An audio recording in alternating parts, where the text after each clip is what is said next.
समास में थोड़ा सा पहले सामान्य जानकारी ले लीजिए। समास में कुछ लोगों को दिक्कत आ रही थी, बोले थे व्याकरण का, तो व्याकरण को शुरू करके यह कोशिश रहेगी कि आने वाले 4-5 दिन के अंदर व्याकरण कंप्लीट कर दिया जाए। व्याकरण में कुछ विषय उठा करके डेली पढ़ के उसको समाप्त कर दिया जाएगा और उसके बाद फिर किसी और विषय पे दिया जाएगा, क्योंकि कई लोग कह रहे थे व्याकरण। जी, तो जैसा कि कितने लोग जुड़े हैं एक बार बता दीजिए, फिर शुरू किया जाए। हाँ, मीना जी ये बता रहा था कि मैं ग्रुप में लिखा हूँ पेड वाले में कि जिसको जिस विषय में दिक्कत है वह एक बार बता दीजिए ताकि हम एक जगह लिख लें। और एक लोग को ये भी काम कर सकते हैं कि जितने लोग लिखे हैं कौन कौन सा विषय कौन बोला है, उसको फिर कोई एक व्यक्ति सबका विषय लिख करके हिंदी में वही डाल दे, मतलब सीरियल वाइज वही डाल दे, ताकि हम उसको कॉपी में रख ले और फिर डेली जो है उसका पीडीएफ बना करके और उसको जो है चलाते रहे। 15-20 दिन में समाप्त हो जाएगा टोटल। तो इससे अभी आसानी रहेगी। और आज आप लोग वेद पढ़े हैं कि नहीं? जो जो संहिता थी और ब्राह्मण साहित्य था, वह सारी चीजें पढ़े हैं ना, जो पीडीएफ दिया गया था। हाँ, तो उसको आप लोग पढ़ लीजिएगा और आज जब क्वेश्चंस आएंगे तो क्वेश्चंस को सॉल्व करिएगा। फिर जहां लगेगा कि आपको गलती, मतलब आपको लगेगा कि हमारा यह क्वेश्चंस गलत हुआ, तो उस पोर्शन को अच्छे से और पढ़ लीजिएगा, बस हो गया। ठीक है, और जिस तरह से एनटीए में पूछा जाता है उसी तरह से प्रश्न बनाने का प्रयास रहेगा।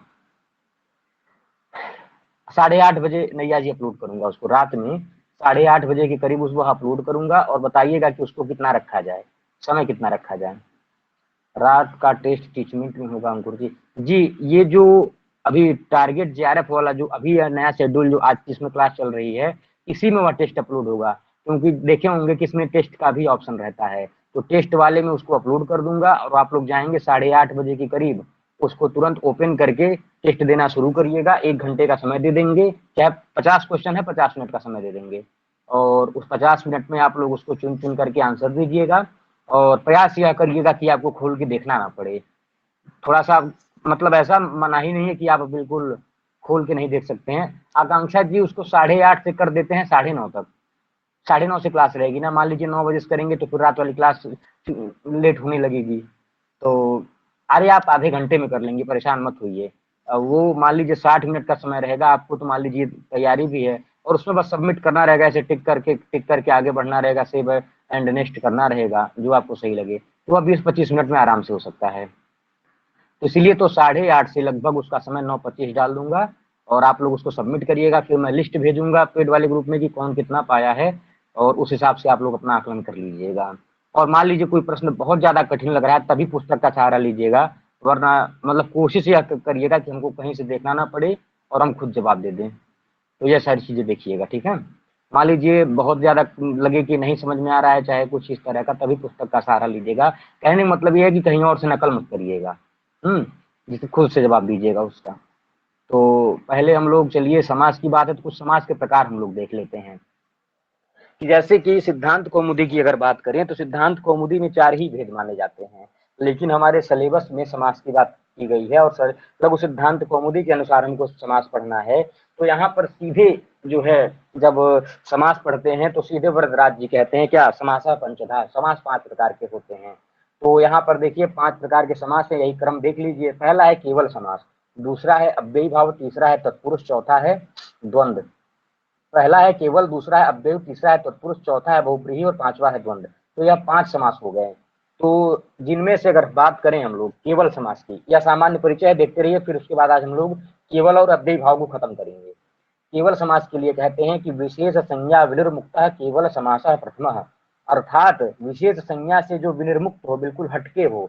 हटने का यह मतलब है विशेष संज्ञाएं क्या हो गई, जैसे समासों में किसी के अव्ययी भावस्य अब जो है सूत्र से हो जाती है, अव्ययी भाव सूत्र से, और तत्पुरुष से जो है तत्पुरुष की संज्ञा हो जाती है, शेषु बहुब्रीहि से बहुब्रीहि की संज्ञा हो जाती है, चार्थे द्वंद्व से द्वंद्व समास की संज्ञा हो जाती है। तो इससे जो विनिर्मुक्त है, अर्थात इनमें नहीं कहा गया है, ऐसे को हम केवल समास के अंतर्गत डालेंगे। यह हो गया केवल समास का एक सामान्य परिचय। और आगे चलते हैं, अव्ययी भाव को बताते हुए क्या कहते हैं कि पूर्व पदार्थ प्रधान, पूर्व पदार्थ प्रधान की जगह जो है आगे प्रायः जोड़ते रहिएगा, क्योंकि मूल में प्रायः ही लिखा है। प्रायः कहने का फल यहाँ पे जरूर है, क्योंकि अगर मान लीजिए अब प्रायः कहने का, अब देखिए यहाँ पे कुछ जो है एक विचार आता है कि पूर्व पदार्थ प्रधान, उत्तर पद प्रधान, अन्य पद प्रधान, उभय पद प्रधान, तो यहाँ पे एक बात आती है कि पूर्व पद प्रधान अव्ययी भाव, जिसमें मूल से ही पढ़ा रहा हूँ, मूल से ही पढ़ा रहा हूँ। चलिए अभी आगे देखिए, तो पूर्व स्क्रीन दिख रही है सबको ना, जिसमें पूर्व पद की प्रधानता होती है, पूर्व पद की प्रधानता जिसमें होती है उसी को अव्ययी भाव कहते हैं।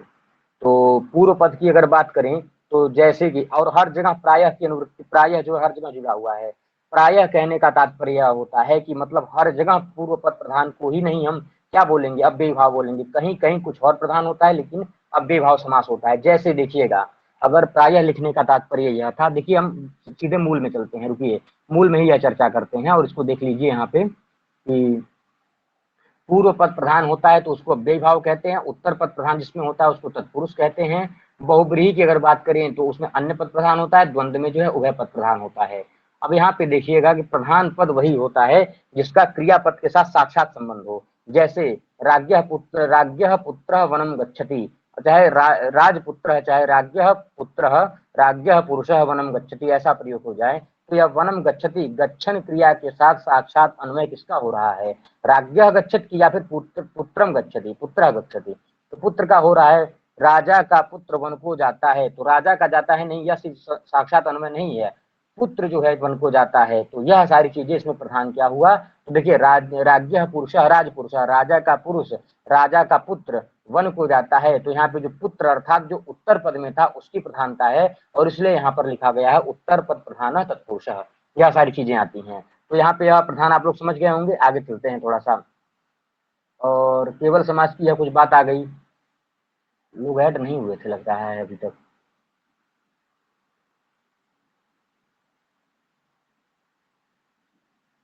कई लोगों का अप्रूवल पेंडिंग दिखा रहा है। रुकिए एक मिनट, केवल समाज की अगर बात कर लेते हैं। चलिए देखिएगा सब लोग, आगे मूल चलेगा अभी।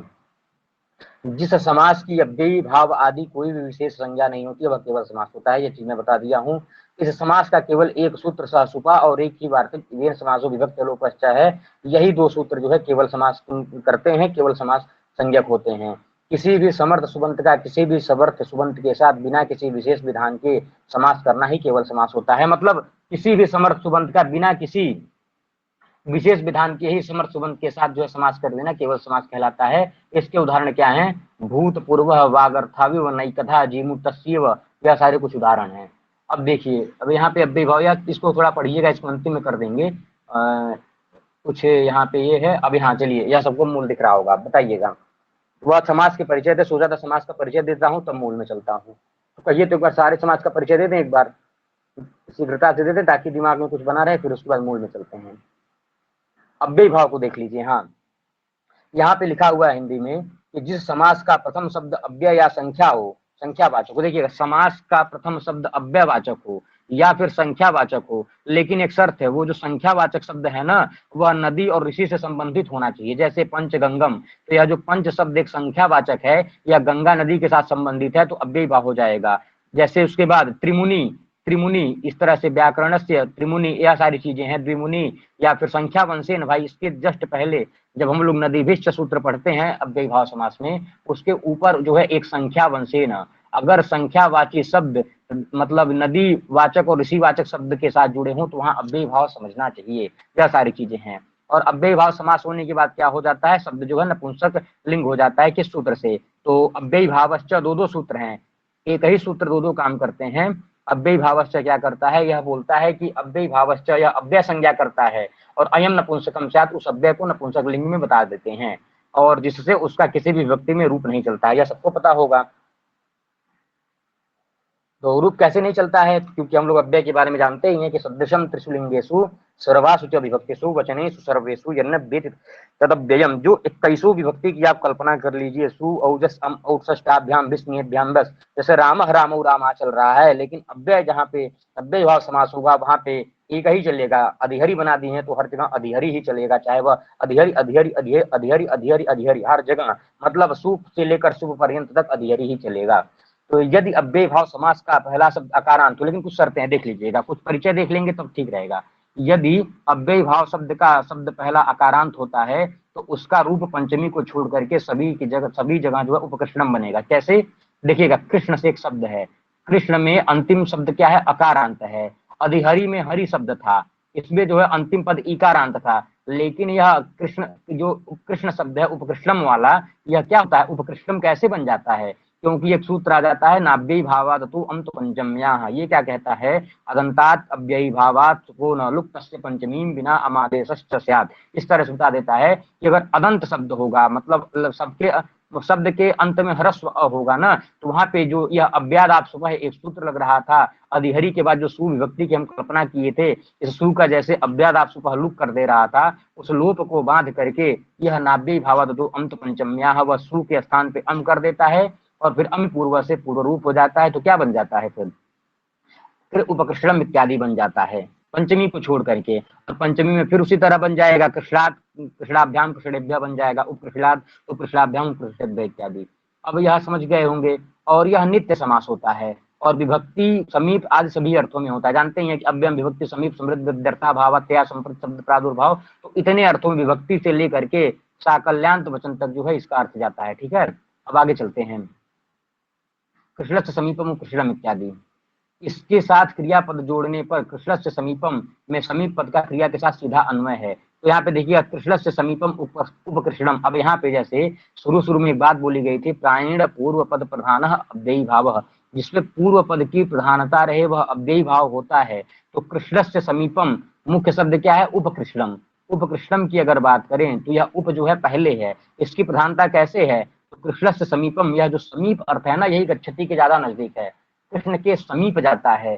तो कृष्ण के जाता है ऐसा कोई अर्थ नहीं लेगा, लेकिन समीप जाता है यही अर्थ जो है वहां पे होगा। और यह समीप अर्थ का द्योतक क्या है, यह उप उपसर्ग या उप अव्यय या उपनिपात है, और यह जो है पूर्व में है, इसीलिए लिखा गया है प्रायण पूर्व पद प्रधानो, जो है इस तरह से अव्ययी भाव पूर्व पद की प्रधानता होती है। आगे चलते हैं, एक मिनट अभी बताइए, पूनम जी फोन करने लगी अभी को। यह तत्पुरुष का है, तत्पुरुष में इसको देखेंगे, अभी अव्ययी भाव केवल चल रहा है तो इसलिए इसको देखते हैं।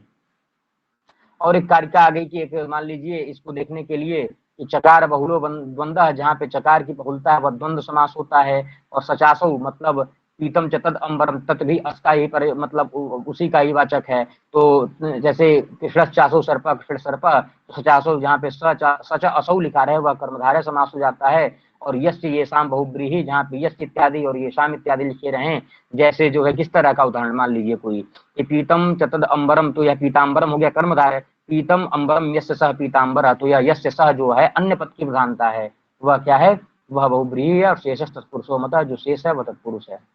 और जो है आगे चलते हैं, या कुछ उदाहरण है, वृक्ष शाखा तत्पुरुष श्वेताश्व कर्मधारय, श्वेत चासु अश्व श्वेताश्व या कर्मधारय का उदाहरण हो गया। और वृक्ष शाखा वृक्ष शाखा या तत्पुरुष का उदाहरण होगा। पीताम्बरो बहुब्रीहि, पीताम्बर शब्द है बहुब्रीहि का उदाहरण। और द्वंद्व चंद्र दिवाकरो, चंद्रश्च दिवाकरश्च, इतरेतर द्वंद्व कर दिए, चंद्र दिवाकरो बन गया। अब ये किसी के संदर्भ में एक बड़ी प्रमुख कारिका आती है, कहानी टाइप की है, इसको देख लेते हैं। द्वंद्वो दिगुर पिचाहम मदगे नित्यमज्ञई भाव कर्मधारय तत्पुरुष ये ना हम श्याम बहुब्रीहि। इस श्लोक में पूरी की पूरी जितने समास है सबका नाम ले लिया गया है, लेकिन वह उस समास के अर्थ से अलग अर्थ देता है। कैसे, एक प्राणी है, कोई व्यक्ति है, कोई एक कवि है, राजा के दरबार में जाके क्या कह रहा है, द्वंद्व, द्वंद्व मतलब हम दो प्राणी हैं। और दिगुह अपि, हमारे पास दो गायें हैं, लेकिन मदगेहे, मदगेहे अर्थात मेरे घर में, नित्यम मतलब हमेशा, अव्ययी भाव अर्थात खर्चा ही नहीं होता। भाई दरिद्र है तो खर्चा कहाँ से होगा। तो इस तरह से देखिए, दंदो दिगुर पिचा, हम दो प्राणी पति पत्नी, हमारे घर में दो गायें हैं। और नित्यम अव्ययी भाव, हमारे घर में हमेशा जो है क्या हो जाता है, व्यय का अभाव है अर्थात खर्चा ही नहीं है। इसलिए हे राजन, तत्पुरुष मतलब हे राजन पुरुष, कर्मधार है, मुझे कुछ कर्म का आधार बनाओ, मुझे कुछ काम दो, क्योंकि ये ना हम मतलब जिससे अहम मतलब मैं, बहुब्रीहि श्याम, मैं बहुत धन धान्य वाला हो जाऊं। एक मिनट रुकिए तो।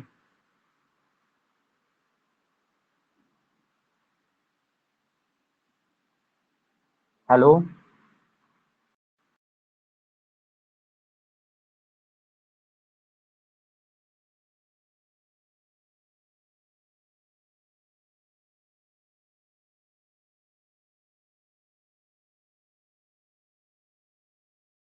लेकिन अब देखिए लगातार फोन आने लगा।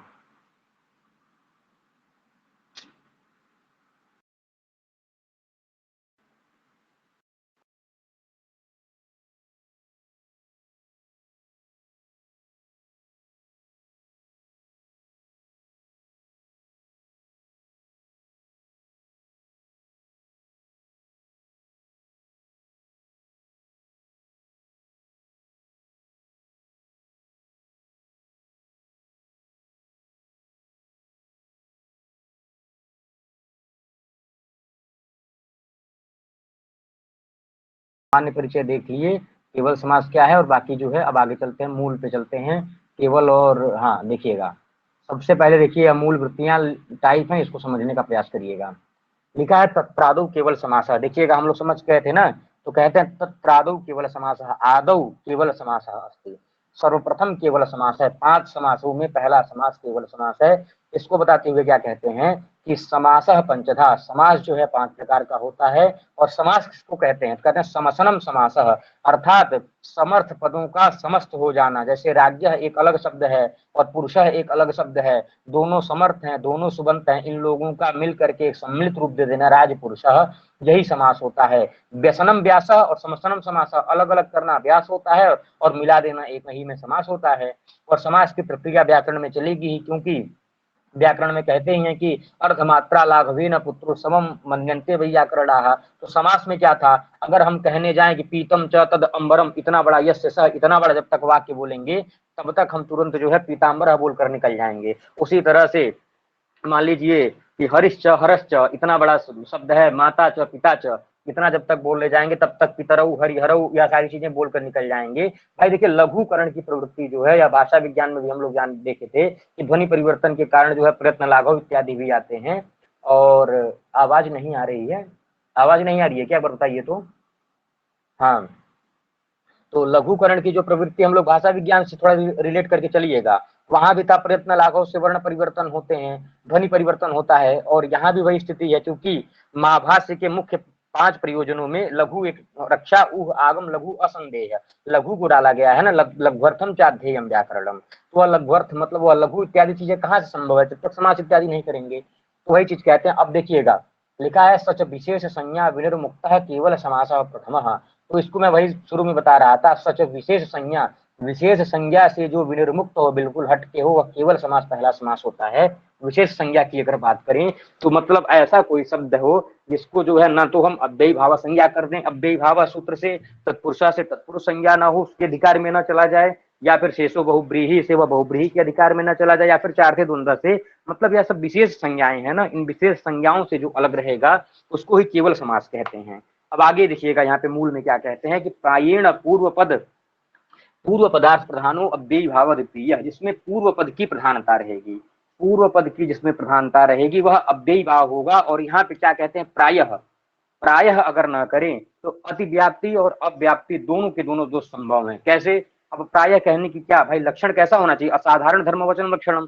तो यहाँ पे कहते हैं कि यह प्रायः डालने की क्या जरूरत थी, आप सीधे डालिए ना कि पूर्व पद प्रधान अव्ययी भाव, उत्तर पद प्रधान जो है तत्पुरुष, और अन्य पद प्रधान बहुब्रीही, और उभय पद प्रधान द्वंद्व, सब में प्रायः कहने की क्या जरूरत है। तो प्रायः कहने से यह जो है वाक्यार्थ बोध निकलता है कि पूर्व पद प्रधान प्रायः मतलब बहुलता से होते हैं, एकदम कन्फर्म नहीं 100% की हर एक शब्द में जहां पर पूर्व पद प्रधान होगा वह अव्ययी भाव ही होगा। और जहां जहां अब जो है ऐसे तमाम अव्ययी भाव में ही उदाहरण मिल जाते हैं सिद्धांत कौमुदी में, जहां जो है पूर्व पद प्रधान नहीं है लेकिन फिर भी क्या है उसका जो है वह अव्ययी भाव के अंतर्गत आता है, इसलिए यहाँ पे प्रायः का पाठ किया है। जैसे एक प्रयोग आता है कि उन्मत्त गंगम, अब देखिएगा उन्मत्त गंगम ये संज्ञायाम सूत्र है सिद्धांत कौमुदी का अव्ययी भाव का, वहां यह क्या कहता है, उन्मत्ता गंगा यस्मिन देशे स उन्मत्त गंगो नाम देशः।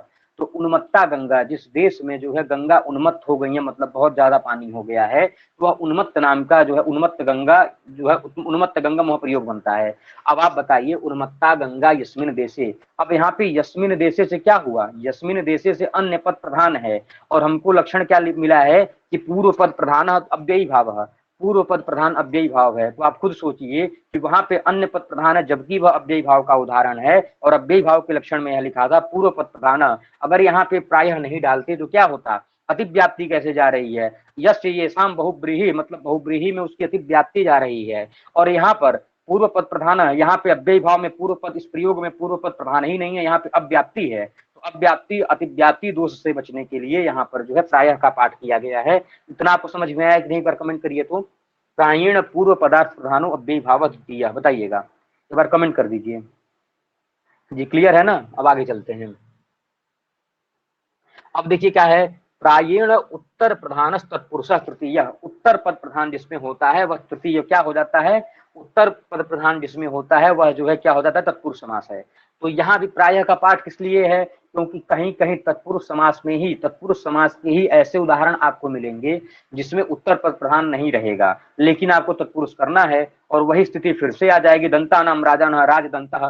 तो यहाँ पर ऐसी स्थिति में क्या हो जाएगा, अगर यह काम नहीं करते हैं तो फिर दिक्कत आ जाएगी। तो इसलिए यहाँ पे प्रायः का पाठ किया गया। इसी तरह से प्रायेण फिर क्या कहते हैं कि प्रायेण उत्तर पदार्थ प्रधान तत्पुरुष तृतीय, उत्तर पद की प्रधानता जिसमें हो तो यह तत्पुरुष तीसरा हो गया, और तत्पुरुष का ही भेद कर्मधारय होता है, क्योंकि देखिए द्वितीया से लेकर सप्तमी पर्यंत तक चलते हैं।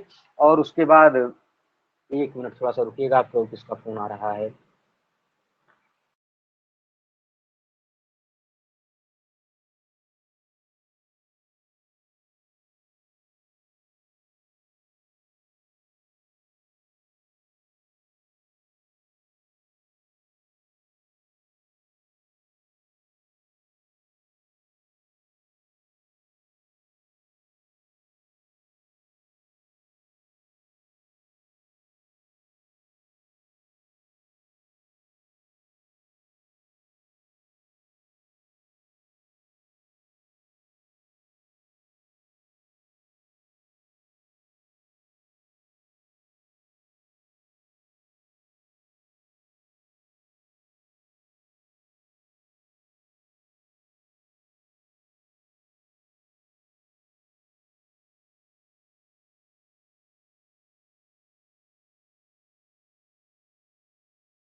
फिर मतलब थोड़ा धीरे से बताइए, धीरे धीरे धीरे थोड़ा बताइए, कह रहे धीरे ही तो चल रहा हूँ।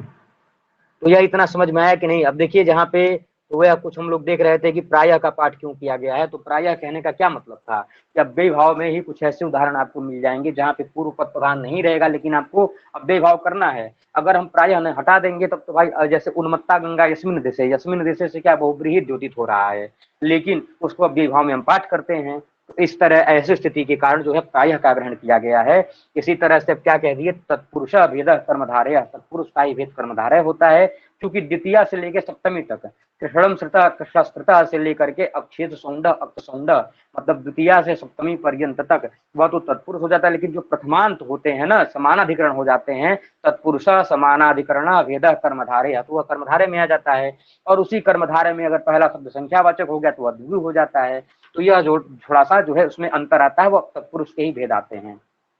देखिए संख्यावाची शब्द आपको कहाँ कहाँ मिलेंगे, संख्यावाची शब्द आपको अव्यय भाव में भी मिलेंगे, संख्यावाची शब्द आपको तत्पुरुष या दिगु में भी मिलेंगे, और संख्यावाची शब्द आपको बहुब्रीहि में भी मिलेंगे। लेकिन इसमें आपको थोड़ा सा कॉमन सेंस लगाना है। अगर संख्यावाचक शब्द के साथ कोई नदीवाची शब्द या फिर किसी ऋषि के वंश का नाम हो जाएगा तो संख्या वंशेन या फिर नदीभिश्च इस सूत्र से अव्यय भाव कर देंगे। जैसे क्या, जैसे उदाहरण देखिए ना, पंच जैसे पंचगंगम द्वियमुनम द्वयो यमुनयो समाहारः, द्वियमुनम, यहाँ पे देखिए द्वि शब्द पहले संख्यावाची है, कुछ लोग कह सकते हैं यह द्विगु हो सकता है, लेकिन देखिए भाई नदीभिश्च सीधे कह दिया है कि गंगा यमुना गोदावरी नर्मदा सिंधु कावेरी, मतलब कोई भी नदी हो अगर उसके साथ उसके पहले संख्यावाचक शब्द है तो वह अव्ययी भाव में जाएगा। और यही काम संख्या वंशीय ने करता है। वंशी यह क्या कहता है कि वंशो द्विधा विद्या जन्मना च तत्प्रभव वंश्यः। तो इस तरह से व्याकरण से त्रिमुनि, यह सारी चीजें जो त्रिमुनि इत्यादि शब्द हैं यह भी अव्यय भाव के उदाहरण है, क्योंकि मुनि शब्द वहां वंश का वाचक है, तो उसको त्रिमुनि शब्द पेपर में आ जाए तो उसमें आपको कंफ्यूज नहीं होना है, सीधे आपको क्या मारना है,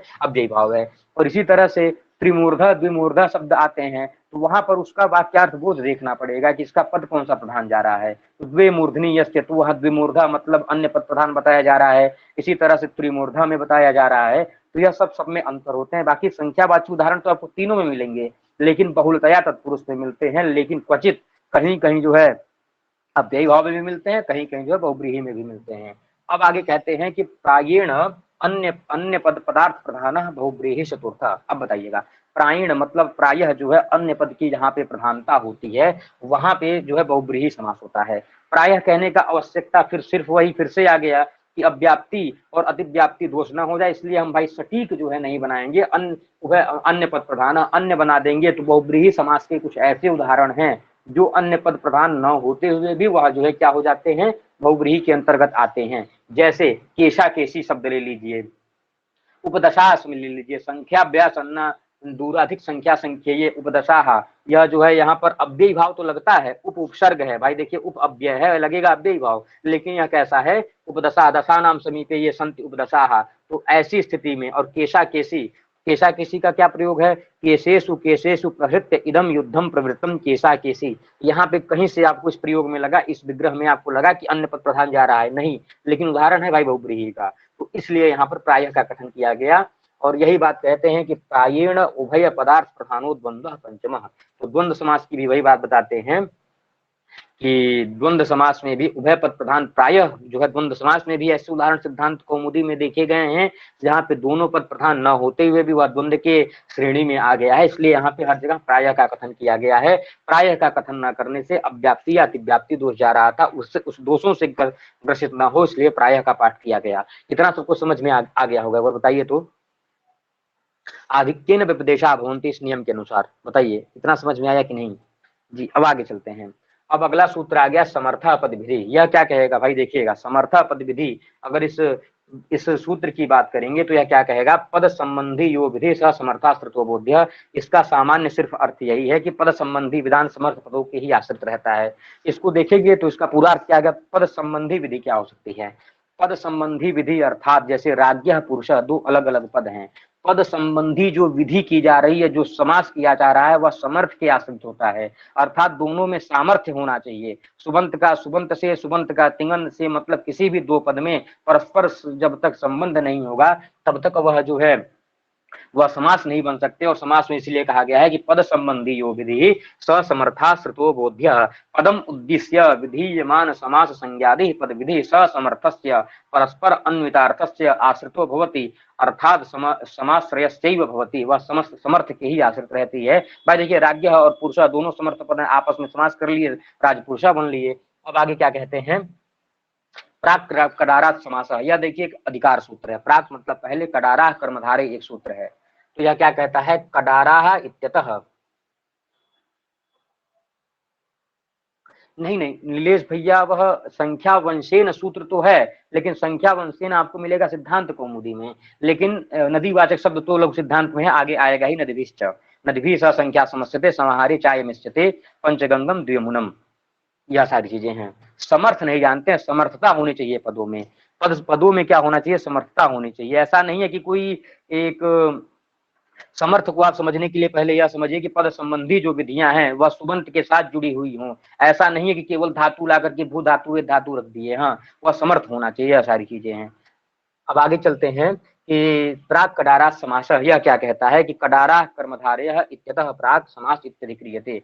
एक जो है सूत्र आएगा आगे चल के वहां पर तत्पुरुष में, तो कहते हैं अव्यय भाव का या से मतलब इसका अधिकार कहां तक चलेगा, तो कहते हैं कडारा कर्मधारय इत्यतः प्राक समास अधिक्रियते, यह समास का अधिकार बताया जा रहा है, न कि अव्यय भाव का। कहते हैं कडारा कर्मधारय इस सूत्र से लेकर के उससे पहले जितने भी सूत्र हैं वह अधिकार सूत्र हैं। अधिकार की श्रेणी में आप लोग जानते हैं सूत्र के 6 प्रकार होते हैं, धातु सूत्र, गणोड़ आदि, वाच्य, लिंगानुशासन, या तो उपदेश होते हैं। एक सूत्र का विलक्षण आता है, कैसे है, हाँ, संज्ञा च परिभाषा च विधिर नियम एव च अतिदेशोधिकारश्च षड्विधम सूत्र लक्षणम। तो यह जो है, यह प्राक कडारा समास है, यह क्या है, यह अधिकार सूत्र है। यह कहाँ कहता है भाई, अष्टाध्यायी में पूरा अधिकार बताया गया है, तब यहाँ से यहाँ तक समास चलेंगे। तो यहाँ पे समास शुरू हुआ है तो यहाँ पे तुरंत निर्धारण कर दिया गया कि अब प्राक कडारा समास मतलब कडारा कर्मधारय इत्यतः प्राक समास इत्यादि क्रियते, कि कडारा कर्मधारय इस सूत्र के पहले तक समास का अधिकार चलेगा। इतना सबको समझ में आ गया होगा, बताइएगा। तो आगे चलें। अब आ गया सहसुपा।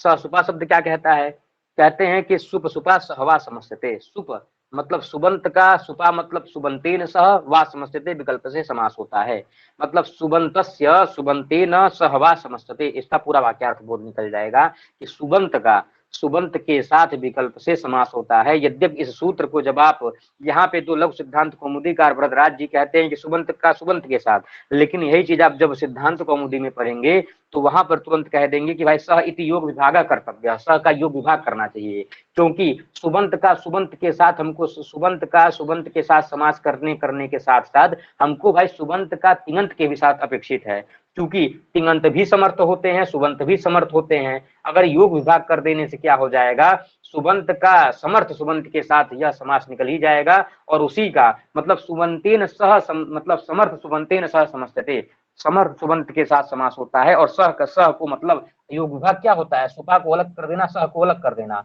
और जब आप हम दोनों को अलग अलग कर देंगे, सह को अलग अलग कर देंगे, तब क्या अर्थ निकलेगा कि समर्थ तिङंत के साथ भी समास हो जाता है। जैसे वहां पे किसकी सिद्धि के लिए वैदिक शब्दों में कुछ प्रयोग आते हैं, पर्यभूषयत अनुव्यचलत, आप लोग इंद्र सूक्त में यह शब्द पढ़े होंगे पर्यभूषयत, तो वहां पर देखिए सुबंत का सुबंत के साथ विकल्प से समास होगा, सुबंत सुबंत का समर्थ सुबंत के साथ विकल्प से समास होता है, ससुपा यह काम करता है। लेकिन सिद्धांत कौमुदी में इसी का योग विभाग कर देते हैं, चूंकि उनको तिङंत भी अपेक्षित है, तो हमको सिद्धांत कौमुदी में नहीं जाना है। आगे चलते हैं। अब क्या कहते हैं, समास होने का फल क्या हुआ, कहते हैं समासत्वात् प्रातिपदिकत्वेन सुपोलुक, भाई समास जैसे ही होगा तो प्रातिपदिक संज्ञा करके सुप का लुक कर देंगे, तो वह जो है सुप का लुक हो जाता है, सुप का लुक मतलब सुप का लोप हो जाता है। अब बताते हैं इसका यही उदाहरण होगा ना बस जी, किसका उदाहरण, मतलब केवल समास के उदाहरण 3-4 हैं, नैकधा है, नैकधा है, और भूतपूर्व भी है एक, हाँ नहीं और भी है 3-4 हैं, और इवेन समासो विभक्त लोपश्चका वागर्थाव्यू है, और जी मुतस्य एक 4 टिलायम, अभी वहां पे 6-7 उदाहरण आपको ऐसे दिखा दूंगा कि वही जो है केवल के उदाहरण है, और वही आप लोग याद कर लीजिएगा। हाँ हाँ, भूतपूर्व आ जाएगा, वागर्थाव्यू आएगा, जी मुतस्यव आएगा क्योंकि इव के साथ है, और भी नैकधा एक शब्द है, यह भी जो है इसका उदाहरण है। लगभग 7-8 उदाहरण है, अभी दिखाते हैं उसको, 4 इसीलिए लाए हैं। इसको एक बार मूल पढ़ लिया जाए, और इसको फिर पेपर की दृष्टि से एक बार पढ़ लीजिए, फिर पेपर में आपको क्या तैयार करना है बस देख लीजिएगा। अब बताते हैं कि अब यहाँ बताइए कि आगे कहते हैं परार्था विधानम वृत्ति, वृत्ति क्या होती है, परार्था विधानम दूसरे के अर्थ को बताने वाली वृत्ति होती है। अब कहते हैं वृत्तियां कितनी होती हैं, तो कहते हैं देखिए याद रखिएगा, कृत समासयिक शेष सनाद्यंत धातु रूपा पंचवृत्तयः, यह व्याकरण शास्त्र की 5 वृत्तियां होती हैं। कृदंत तद्धित समासान समास एक शेष सनाद्यंत धातु रूप, यह जो है 5 जो है वृत्तियां होती हैं। और वृत्तियां का काम क्या होता है, तो कहते हैं परार्था विधानम वृत्ति, दूसरे के अर्थ को बताती हैं वृत्तियां। समास से भी हमको अर्थ की पता चलता है, कृदंत से भी अर्थ का पता चलता है, समास से भी। एक शेष प्रकरण में जब हम एक शेष पढ़ते हैं, एक शेष का क्या मतलब होता है कि माता च पिता च पितरऊ, पितरऊ कहने से जो माता का एक शेष हुआ है, माता निकल गई थी, वह माता भी आगे पिता में ही समाहित हो गई, पितरऊ से हमको माता पिता का जो बोध हो रहा है। इसी तरह से सनाद्यंत धातु रूप कुछ होते हैं, चिकीर्षति कर्तुम इच्छति चिकीर्षति, चिकीर्षति कहने से हमको सन प्रत्ययांत मतलब परार्था विधान वृत्ति वो हमको पता चल जाती है। अब क्या कहते हैं कि यह विग्रह क्या होता है, हम लोग पढ़ते हैं ना विग्रह लौकिक अलौकिक, तो कहते हैं विग्रह क्या होता है, तो कहते हैं वृत्त्यर्थावबोधकम वाक्यम विग्रह, वृत्ति के अर्थ को जो बताता है वही विग्रह होता है। जैसे विग्रह जानते हैं आप क्या होता है, जैसे कि पीताम्बरम पीताम्बर शब्द ले लीजिए, या फिर केशा केशी शब्द ले लीजिए, राज्ञः पुरुषः राजपुरुषः, तो राज्ञः पुरुषः मतलब एक राजपुरुष एक समस्त शब्द था, इसका विग्रह जब करेंगे तभी तो हमको क्या होगा, वृत्त्यर्थावबोधकम वृत्ति के अर्थ को उसका अर्थ पता चलेगा कि राज्ञः पुरुषः इसका अर्थ है, ये विग्रह किए तो क्या निकला, राज्ञः पुरुषः, राजा का पुरुष मतलब राजपुरुष शब्द से हमको क्या द्योतित हुआ, राज्ञः पुरुषः। तो इस तरह से वृत्त्यर्थावबोधकम वाक्यम विग्रह। आगे कहते हैं सच लौकिकः अलौकिकश्चेति द्विधा, यह विग्रह भी 2 प्रकार का होता है, एक लौकिक एक अलौकिक। लौकिक मतलब क्या होता है, जिसको हम लोक में प्रयुक्त कर सकें। भाई देखिए पहले संस्कृत बोलने वाले थे, आज भी बोलने वाले हैं, तो आज भी जो लौकिक लोग होते हैं मतलब लौकिक विग्रह क्या होता है, जैसे हम कहते हैं राजपुरुषम, राजपुरुषम आने, इस तरह से कुछ भी बात बोल दिए तो हमें वहां पे ये थोड़ी बोलने जाएंगे कि राजन्नस पुरुषु आने। तो अलौकिक विग्रह वह होता है जो लोक में प्रयुक्त न हो, केवल व्याकरण शास्त्र में प्रयुक्त हो, जैसे राजन्नस पुरुष हो। और लौकिक विग्रह वह होता है जिसको लोक में प्रयुक्त कर ले, राजपुरुषा राज्ञपुरुषा इत्यादि। यह सामान्य बात है, सबको पता होगी। आगे कहते हैं देखिए अब यहाँ पे तत्र पूर्वम भूत इति लौकिक, अब लौकिक को बता दिए, पूर्वम भूतः भूतपूर्वः। अब यहाँ बता दिए पूर्वम भूतः मतलब पूर्व अम भूतसु, यह जो है इसका क्या हो गया, अलौकिक विग्रह हो गया। यह तो हो गया लौकिक विग्रह, इसको जो हम लोग में प्रयुक्त कर सकते हैं, लेकिन किसी व्यक्ति के सामने आप यह थोड़ी कहेंगे, भले या वह संस्कृत का जानकार हो या नहीं भी जानकार हो, तो पूर्व अम भूत सु से नहीं कहने जाएंगे, क्योंकि यह व्याकरण शास्त्र की प्रक्रिया है। लोक में आप जब भी प्रयुक्त करेंगे समस्त शब्दों को प्रयोग कर देंगे, लौकिक को ही प्रयोग करेंगे। तो यह इति अलौकिक विग्रह, यह अलौकिक विग्रह हो गया। अब देखिएगा, अब पूर्वम भूत भूतपूर्व यह कैसे बना, तो कहते हैं भूतपूर्व, भूतपूर्व बनाने के पीछे बताते हैं कि भूतपूर्वे चरट इति निर्देशात पूर्व निपातः। कहते हैं कि पाणिनि का एक सूत्र है भूतपूर्वे चरट। कहते हैं यद्यपि पूर्वम भूता भूतपूर्व, तो यहाँ पर कैसे आप पूर्व निपात कर दिए, पूर्व निपात में भाई उपसर्जन संज्ञा करेंगे, उपसर्जन संज्ञा करने के बाद प्राक प्रयोग किया जाता है उपसर्जनम पूर्वम से। तो यहाँ तो कहते हैं कि भाई पाणिनि का जो कथन है वह स्वतः सिद्ध है, स्वतः प्रमाण है। इतने बड़े ऋषियों के ऊपर आक्षेप इत्यादि करने से बढ़िया है कि देखिए पाणिनि लिखा है ना, भूतपूर्वे चरट इति निर्देशात पूर्व निपातः, पाणिनि ने खुद भूतपूर्व शब्द का प्रयोग किया है, मतलब भूत को पहले किया है और पूर्व को बाद में प्रयोग किया है।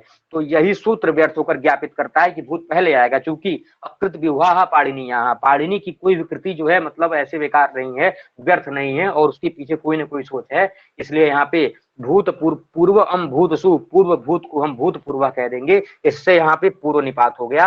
अब आगे कहते हैं इवेन समासो विभक्त लोपश्च, अगर इव के साथ समास हो रहा है केवल समास, तो विभक्ति का अलोप होता है, अलोप मतलब लोप नहीं होगा।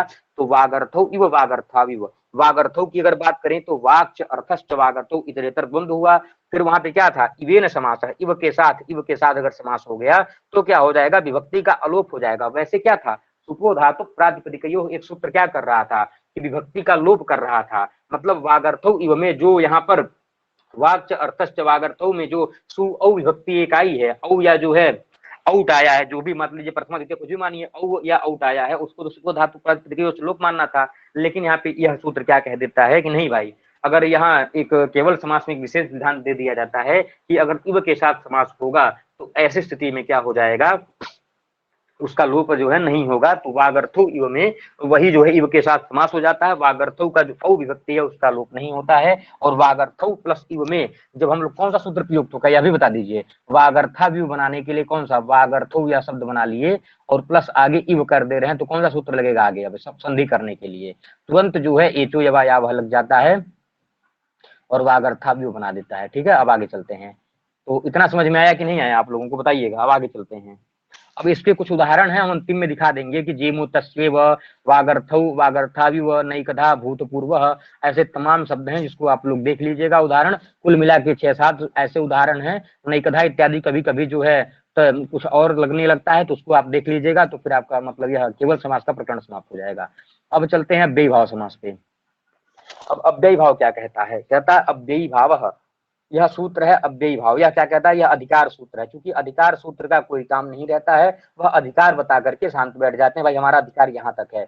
जैसे आप जिला क्रॉस करते हैं, कोई भी मान लीजिए कोई जनपद कोई जिला, तो वहां पे लिखता है ना किस सुल्तानपुर डिस्ट्रिक्ट में आपका स्वागत है, या फिर यात्रा के लिए धन्यवाद, यहाँ से वह सीमा समाप्त हो जाती है। तो अव्ययी भाव का बताते हैं, अव्ययी भाव इसका जो है अव्ययी भाव समास कहाँ तक जाएगा, तो कहते हैं अधिकारो यम प्राक तत्पुरुषात, मतलब तत्पुरुष जो तत्पुरुष का जहां से अधिकार शुरू होगा ना उसके जस्ट पहले तक अव्ययी भाव सूत्र है, और यह अधिकार सूत्र होता है। अधिकार भाई अधिकार को बता रहा है सूत्र में, सूत्र से ही स्पष्ट है, अधिकारो यम प्राक तत्पुरुषात के तत्पुरुष से पहले तक इसका अधिकार है, तो यह हो गया अधिकार सूत्र।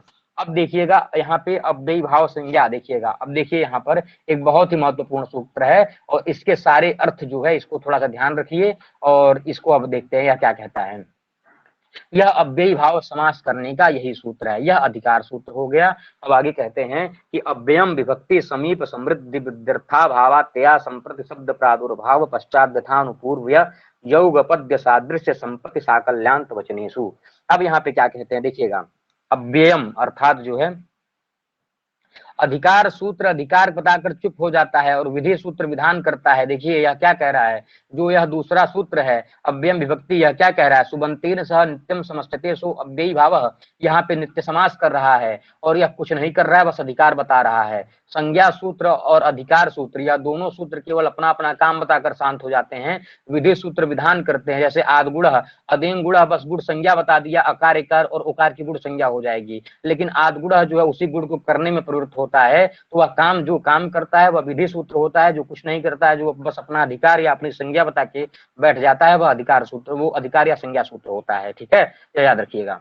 तो कहते हैं कि अब देखिएगा, अव्ययम विभक्ति समीप समृद्धि वृद्ध्यर्था भावात्या संप्रति शब्द प्रादुर्भाव पश्चात यथानुपूर्व योग पद्य सादृश संपत्ति साकल्यान्त वचनेषु। यह क्या कहता है कि विभक्त्यर्थादिषु वर्तमानम अव्ययम सुबंतेन सह नित्यम समस्यते सह अव्ययी भावः।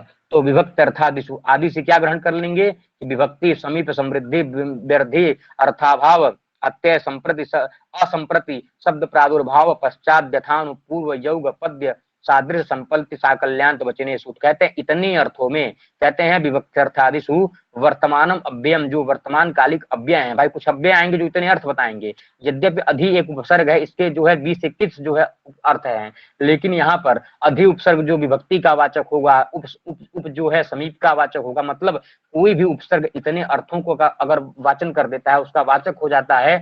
मतलब एक उपसर्ग के कहने से हमको इस 15-16 अर्थों में से कोई भी जो है अर्थ हमको द्योतित हो रहा है, तो वहां पर क्या हो जाएगा, सुबंतेन सह। भाई देखिए, सह सुपा की निवृत्ति अब चलेगी हर जगह निवृत्ति, तो सुबंतेन सह एक समर्थ सुबंत के साथ नित्यम समस्यते, वह नित्य समास हो जाता है। तो यह हो गया समास का विधान। अब यहाँ पे कहते हैं भाई प्रसंगवश नित्य क्या होता है, अश्वपद क्या होता है। तो कहते हैं प्रायेण अविग्रह नित्य समास, प्रायः कह दिए, प्रायः मतलब कहीं कहीं विग्रह भी हो जाता है। अविग्रह, जहां पे विग्रह ना हो पाए, लौकिक या अलौकिक, उसको नित्य समास कहते हैं। और प्रायेण अश्वपद विग्रह होगा, प्रायः मतलब क्या क्या हो गया, अश्वपद विग्रह, मतलब अगर विग्रह कर रहे हैं तो ऐसी स्थिति में अश्वपद मतलब वह अपने पद से ना विग्रह हो पाए। जैसे अपने पद से कैसे, अधिहरि शब्द था, अधिहरि का जब हम विग्रह कर रहे हैं तो हरि नी आ रहा है, तो नी एक जो है अश्वपद विग्रह का यह उदाहरण हो जाता है। किसी अन्य पद का हम आश्रय लेकर जब विग्रह करते हैं तो अश्वपद, स्वपद मतलब अपना पद, और अश्वपद मतलब न स्वपद अश्वपद, तो यहाँ पे जो अपने पद के अलावा किसी और से विग्रह करते हैं तो वो अश्वपद विग्रह हो गए। तो अब देखिए हम लोग क्रम से अब जितने यहाँ 15-16 उदाहरण है, इनका जो है हम घटाते हुए चलेंगे, विभाव समास कैसे है और क्या है। चलिए अब पहला सूत्र देख लेते हैं। यह सूत्र भी इंपॉर्टेंट है, पेपर में आ सकता है आप लोगों के कि उपसर्जन संज्ञा। अब देखिए अभिकथन और कारण के क्वेश्चंस कैसे बनते हैं यह भी जान लीजिए। अभिकथन दे सकता है क्या, समास शास्त्रे प्रथमा निर्दिष्टम उपसर्जन संज्ञम स्यात्। समास शास्त्र में प्रथमा निर्दिष्ट जो होता है उसकी उपसर्जन संज्ञा होती है। और कारण क्या दे सकता है, प्रथमा निर्दिष्टम समास उपसर्जनम, यह भी कारण दे सकता है। या फिर यह दे सकता है समास शास्त्र में प्रथमा निर्दिष्ट की उपसर्जन संज्ञा होती है, कारण क्या है, अधिहर इति प्रयोगत्वात्, यह भी कारण हो सकता है। अधिहर देखिए क्या देगा कि समास शास्त्र में जो प्रथमा निर्दिष्ट है उसकी उपसर्जन संज्ञा हो गई, यह आपका आ गया अभिकथन। कारण क्या दे दिया, अधिहरि इति सूत्र प्रयोगत्वात्, अधिहरि इति सूत्र अधिहरि इति प्रयोगत्वात्, अधिहरि ऐसा यह वाक्य प्रयोग करने से। तो अधिहरि में भी आप जानते हैं यहाँ पे उपसर्जन संज्ञा कह के पूर्व प्रयोग हुआ है, तो यही सारी चीजें जो है अभिकथन से भी आते हैं। तो समास शास्त्र में प्रथमा से जो निर्दिष्ट है उसकी उपसर्जन संज्ञा होती है। अब प्रथमा से निर्दिष्ट क्या है बताइए, देखिएगा यहाँ पे प्रथमा से निर्दिष्ट, प्रथमा निर्दिष्ट अर्थात प्रथमा विभक्ति किसमें है, देखिए अंतवचनेषु सप्तमी बहुवचन है अव्ययम इति प्रथमांतम पदम। सूत्र में कितने पद हैं, मात्र 2 पद हैं, एक अव्ययम है और एक यहाँ पे विभक्ति से लेकर के साकल्यान्त वचनेषु तक एक पद है। क्योंकि यह जो है द्वंद्व समास का उदाहरण है, तो यह हो गया विभक्तिश्च समृद्धश्च, ऐसे द्वंद्व समास चलता है इसमें।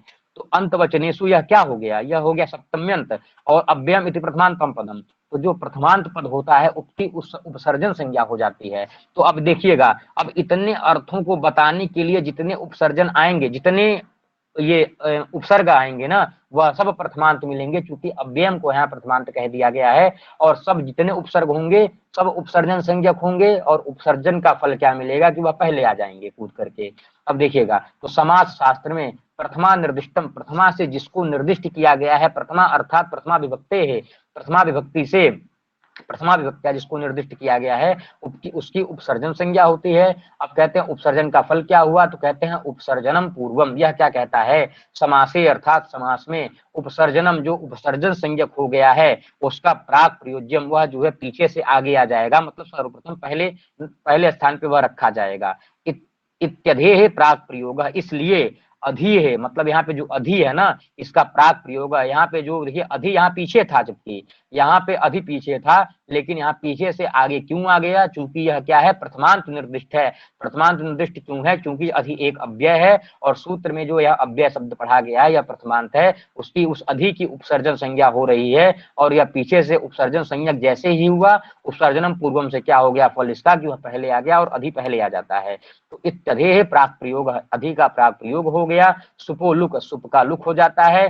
नी जो है एक सुप है, इसका लुक हो जाता है। और कहते हैं कि एक देश विकृतस्य अनन्यत्वात् प्रातिपदिक संज्ञायाम स्वाद स्वाद स्वाद्युत्पत्ति से शुभोत्पत्ति। यहाँ पे कहते हैं कि एक देश विकृत, इस न्याय से जो है प्रातिपदिक संज्ञा करके सु इत्यादि की उत्पत्ति कर लेते हैं। और आगे क्या कहते हैं कि अव्ययी भावश्च इति अव्ययत्वात् सुपोलुक। अव्ययी भावश्च हम बताए ही थे, दो सूत्र हैं, अव्ययी भावश्च अव्ययी भावश्च, दो सूत्र हैं, समान सूत्र हैं, एक ही तरह के, लेकिन एक अव्ययी भावश्च क्या करता है? वह अव्यय संज्ञा करता है और दूसरा क्या कहता है? अव्ययी भावश्च अयम नपुंसकम स्यात्, उस अव्यय को नपुंसक लिंगी बना देता है। तो यह सारी चीजें देखिएगा। अब आगे चलते हैं। तो अव्यय भाव स्थित अव्यत्वात, और अंतिम में क्या होगा भाई? अव्यय होने से, तो अव्यादापसुपः, अव्यय शब्द हो और आबंत मतलब अव्यय शब्द के आगे अगर सुबंत मतलब सु हो, जैसे 21 प्रत्यय हो, और आप मतलब टाप डाप चाप या स्त्री प्रत्यान शब्द हो, तो यहाँ पे सु का लोप हो जाता है। तो यहाँ पे अब देखिए इसकी प्रक्रिया समझिए, तुरंत आप समझ जाएंगे। देखिएगा क्या कह रहा है। हरि अधि, अब यह जो किसका उदाहरण है? नी कहां से आया? हरऊ इत्यादि हरि, यह लौकिक विग्रह है इसका। तो विभक्ति के अर्थ में बताते हैं, सबसे पहले विभक्ति था, तो अधिहरि आपको पेपर में आ जाए तो अधिहरि इत्यत्र समासः कस्मिन् अर्थे, पेपर में अगर आपके आ जाए कि अधिहरि में समास किस अर्थ में हुआ है, समीप्य अर्थ है कि समृद्धि अर्थ है कि वृद्धि अर्थ है कि विभक्ति अर्थ है, तो सीधे आप जानिएगा विभक्ति अर्थ में आया है। क्योंकि यह अधि जो है विभक्ति को ही बता रहा है। इसका जब हम लौकिक विग्रह करते हैं तो कहते हैं हरऊ इति अत्यधिहरि, हरऊ बस मात्र हरऊ कहते हैं। तो हरऊ कहने से क्या हो जाता है? हरि नी, भाई नी का बोध हो ही गया, चूंकि हरि शब्द का सप्तमी एक वचन में हरऊ ही बनता है। तो हरि नी अधि, ऐसी स्थिति जब आई तो क्या होगा? देखिएगा विभक्ति का हो गया है। अब तुरंत आप हमको अब अव्ययम विभक्ति या सूत्र लेगा कि भाई अव्यय हो और इतने सारे अर्थ हो, तो वह यह सूत्र समास करने के लिए आ जाएगा। विभक्ति का अर्थ यहाँ पर नी द्योतित कर रहा है। हरि का कुछ मतलब, हरि का कोई मतलब नहीं है जब तक यह नी ना आए। तो यहाँ पे जो नी आ गया, यह विभक्ति का द्योतक हो गया, अधि एक उपसर्ग आ गया, तुरंत यह सूत्र समास करने के लिए प्रवृत्त हो गया। तो हरि नी अधि, ऐसी अवस्था में क्या हो गई? तुरंत एक सूत्र आ गया, सुपो धातु प्रातिपदिकयो हो। यह क्या कहता है? एतयो हो अवयवस्य लुक्स्यात्, कहते हैं समास इत्यादि में धातु और कहते हैं सुपो धातु प्रातिपदिकयो हो, तो धातु और प्रातिपदिक से जो सुबंत इत्यादि निष्पन्न होते हैं उसका लोप हो जाता है। तो यहाँ पे देखिएगा हरि एक सुबंत शब्द है और इसका जो नी विभक्ति है इसका लोप हो जाता है, अधिहरि बन जाता है। अब ऐसी स्थिति में क्या होता है कि तुरंत अब देखिए अधिहरि, हरि अधि बन गया है, हरि अधि बन गया है। तो ऐसी स्थिति में क्या करेंगे? अब यहाँ पर एक सूत्र तुरंत आएगा, प्रथमा निर्दिष्टम समास उपसर्जनम। यह क्या कहेगा कि समास शास्त्र प्रथमा निर्दिष्टम उपसर्जन संज्ञम स्यात्, समास शास्त्र में जो प्रथमा से निर्दिष्ट है, प्रथमा से यह अव्ययम पद निर्दिष्ट है और उसकी उपसर्जन संज्ञा हो जाएगी। और जो हरि अधि में जो यह अधि है यह उपसर्जन संज्ञक हो जाएगा और उपसर्जन संज्ञा का फल क्या मिलेगा? तो उपसर्जनम पूर्वम, अर्थात कहेगा समासे, समास शास्त्र में उपसर्जनम जो उपसर्जन संज्ञक है वह प्राक प्रयोज्यम, उसका पहले प्रयोग हो जाएगा। यह जो अधि पीछे था यह तुरंत आगे आ जाएगा, अधिहरि, ऐसी स्थिति बन जाएगी उपसर्जन पूर्वम लगाने के बाद। अब यहाँ पे बात होगी कि सु लाइए यहाँ पर। अब यहाँ पे कहते हैं सु कैसे लाएंगे? हरि का नी डिलीट कर दिए हैं, हरि के आगे सु ला रहे थे, अधिहरि के साथ कैसे सु लाए? तो कहेंगे या तो हरि हरि मतलब हरि के आगे सु या हरि के आगे जो नी आया था उसका लोप कर दिए हैं और यह विकृत हो चुका है। तो ऐसे हम कहाँ से लाएंगे? तुरंत यह परिभाषा एक लगती है, जराया जरसन्य तरस्याम, एक सूत्र है अजंत पुल्लिंग में, उसी के नीचे जब जरा शब्द को जरस आदेश करते हैं तो यही वही न्याय पठित है। कहते हैं कि एक देश विकृतस्य अनन्यत्वात्, मतलब एक देश विकृत हो जाने पर भी वह अनन्य है। अनन्य मतलब न अन्य अनन्य, वह अनन्य है मतलब बदल नहीं जाता है। इसके लिए इसकी व्याख्या करते हैं, जानते किस तरह से? छिन्ने भी पुच्छे स्वास्वैव न चासो न तु गर्दभ, पूंछ कट जाने पर कुत्ता कुत्ता ही रहेगा, घोड़ा और गधा नहीं बन जाएगा। एक कोई कुत्ता है जिसकी पूंछ कट गई है तो हम यह थोड़ी कहेंगे कि भाई अब घोड़ा हो गया या गधा हो गया। तो इसी न्याय के कारण हरि नी अधि में नी भले ही निकल गया है, एक देश विकृत आ गया है, एक देश में विकार हो गया है, लेकिन कोई बड़ा बड़ा बाल रखाया था, वह सन्यासी था, उसका बाल काटकर छोटा कर दिए तो क्या वह कल से सन्यासी नहीं है? या फिर कोई व्यक्ति था जो बड़ा बड़ा नाखून रखता था और उसको जो है कुछ नाम रखे थे, उसी नाखून के कारण वह प्रसिद्ध था। और बड़े बड़े नखों वाला मान लीजिए कोई व्यक्ति का नाम ले लीजिए, अब वह नाखून कटवा लिया तो क्या उसका नाम बदल जाएगा? नाम तो बदलेगा नहीं, भले से ही। तो वही कहते हैं कि एक देश विकृतस्य, एक देश भले ही विकृत हो जाए तो न अन्य, वह अन्य नहीं रहता, वही रहता है। कैसे? छिन्ने भी पुच्छे स्वास्थ्य व न चासो न तो गर्दभ, छिन्ने अभी पुच्छे, छिन्ने मतलब पूंछ कट जाने पर ही कुत्ता जो होता है वह कुत्ता ही रहता है, घोड़ा या गधा नहीं बनता है। उसी तरह से नी भले ही निकल गया है, लेकिन यहाँ भी अधिहरी एक समुदाय है, तुरंत क्या हो जाएगा यहाँ पर? समुदायात फिर जो है यहाँ पर षष्टाभ्याम विस्मयाभ्याम विस्मृतिभ्याम विस्मसो साम्यो सुख से सु विभक्ति आ जाएगी, और अधिहरिसु ऐसी स्थिति जो आएगी तुरंत एक सूत्र क्या आ जाएगा? अव्याद आप सुपह। यह क्या कह देगा? अव्यय अगर हो और उसके बाद जो सुबंत या आवंत शब्द हैं, टाप डाप चाप या सु से लेकर 21 शब्द पर्यंत तक जितने शब्द हैं उनका लोप हो जाएगा, या सु को सीधे डिलीट मार देता है, अधिहरी बन जाता है। और अधिहरी का आप रूप अगर चलाएंगे, क्योंकि यह अव्यय संज्ञक हो गया है, तो यह जो है सदृशम त्रिशुलिंगेषु सर्वासु च विभक्तिषु वचनेषु च सर्वेषु यन्यव्येति तदभ्यम। अधिहरि अधिहरि अधिहरि अधिहरि अधिहरि अधिहरि अधिहरि मतलब प्रथमा द्वितीय तृतीया चतुर्थी पंचमी हर जगह अधिहरि ही बनेगा। यह बताइए आप लोगों को समझ में आया? तो आगे चलें, एक बार बताइएगा, आगे चलें जी। अब देखिए वही सूत्र था, अब यह कह दिया अव्ययी भावश्च। अब यह देखिए दो दो सूत्र थे, एक अव्ययी भावश्च क्या कह रहा था? वह नपुंसक वह अव्ययी भाव कर अव्यय संज्ञा कर रहा था, और यह क्या कह देगा? अव्ययी भावश्च जो अव्यय संज्ञक हुआ था वह नपुंसक लिंग में प्रयुक्त होता है। अब अगला सूत्र एक आ जाता है, यह क्या कहता है कि नाव्ययी भावादतो अंत पंचम्याः, ये कहता है देखिएगा कि अदंतात मतलब अत हो अंत में जिसके हर्ष अकारांत शब्द, कहते हैं अदंतात अव्ययी भावात मतलब अदंत अव्ययी भाव से सुपो न लुक, सुबंत का लुक नहीं होगा, और क्या हो जाएगा? अमादेशश्च स्यात्, और उसको सु के स्थान पर जो है अमादेश हो जाएगा। सुबंत के पूरे सुबोजस के स्थान पर अमादेश हो जाएगा, लेकिन किसको छोड़ करके? तो पंचमीम विहाय, पंचमीम बिना, पंचमी को छोड़ करके। सूत्र ही देख लीजिए, न अव्ययी भाव, अर्थात ये पीछे क्या हो रहा था? सुपो धातु प्रातिपदिकों से सुप का लुक हो रहा था, तो कहते हैं न अव्ययी भावात अतः, यह पहले देखिएगा। अतः मतलब अकारांत अगर अव्ययी भाव हो तो न मतलब क्या? न, तो कहते हैं सुप का लुक न।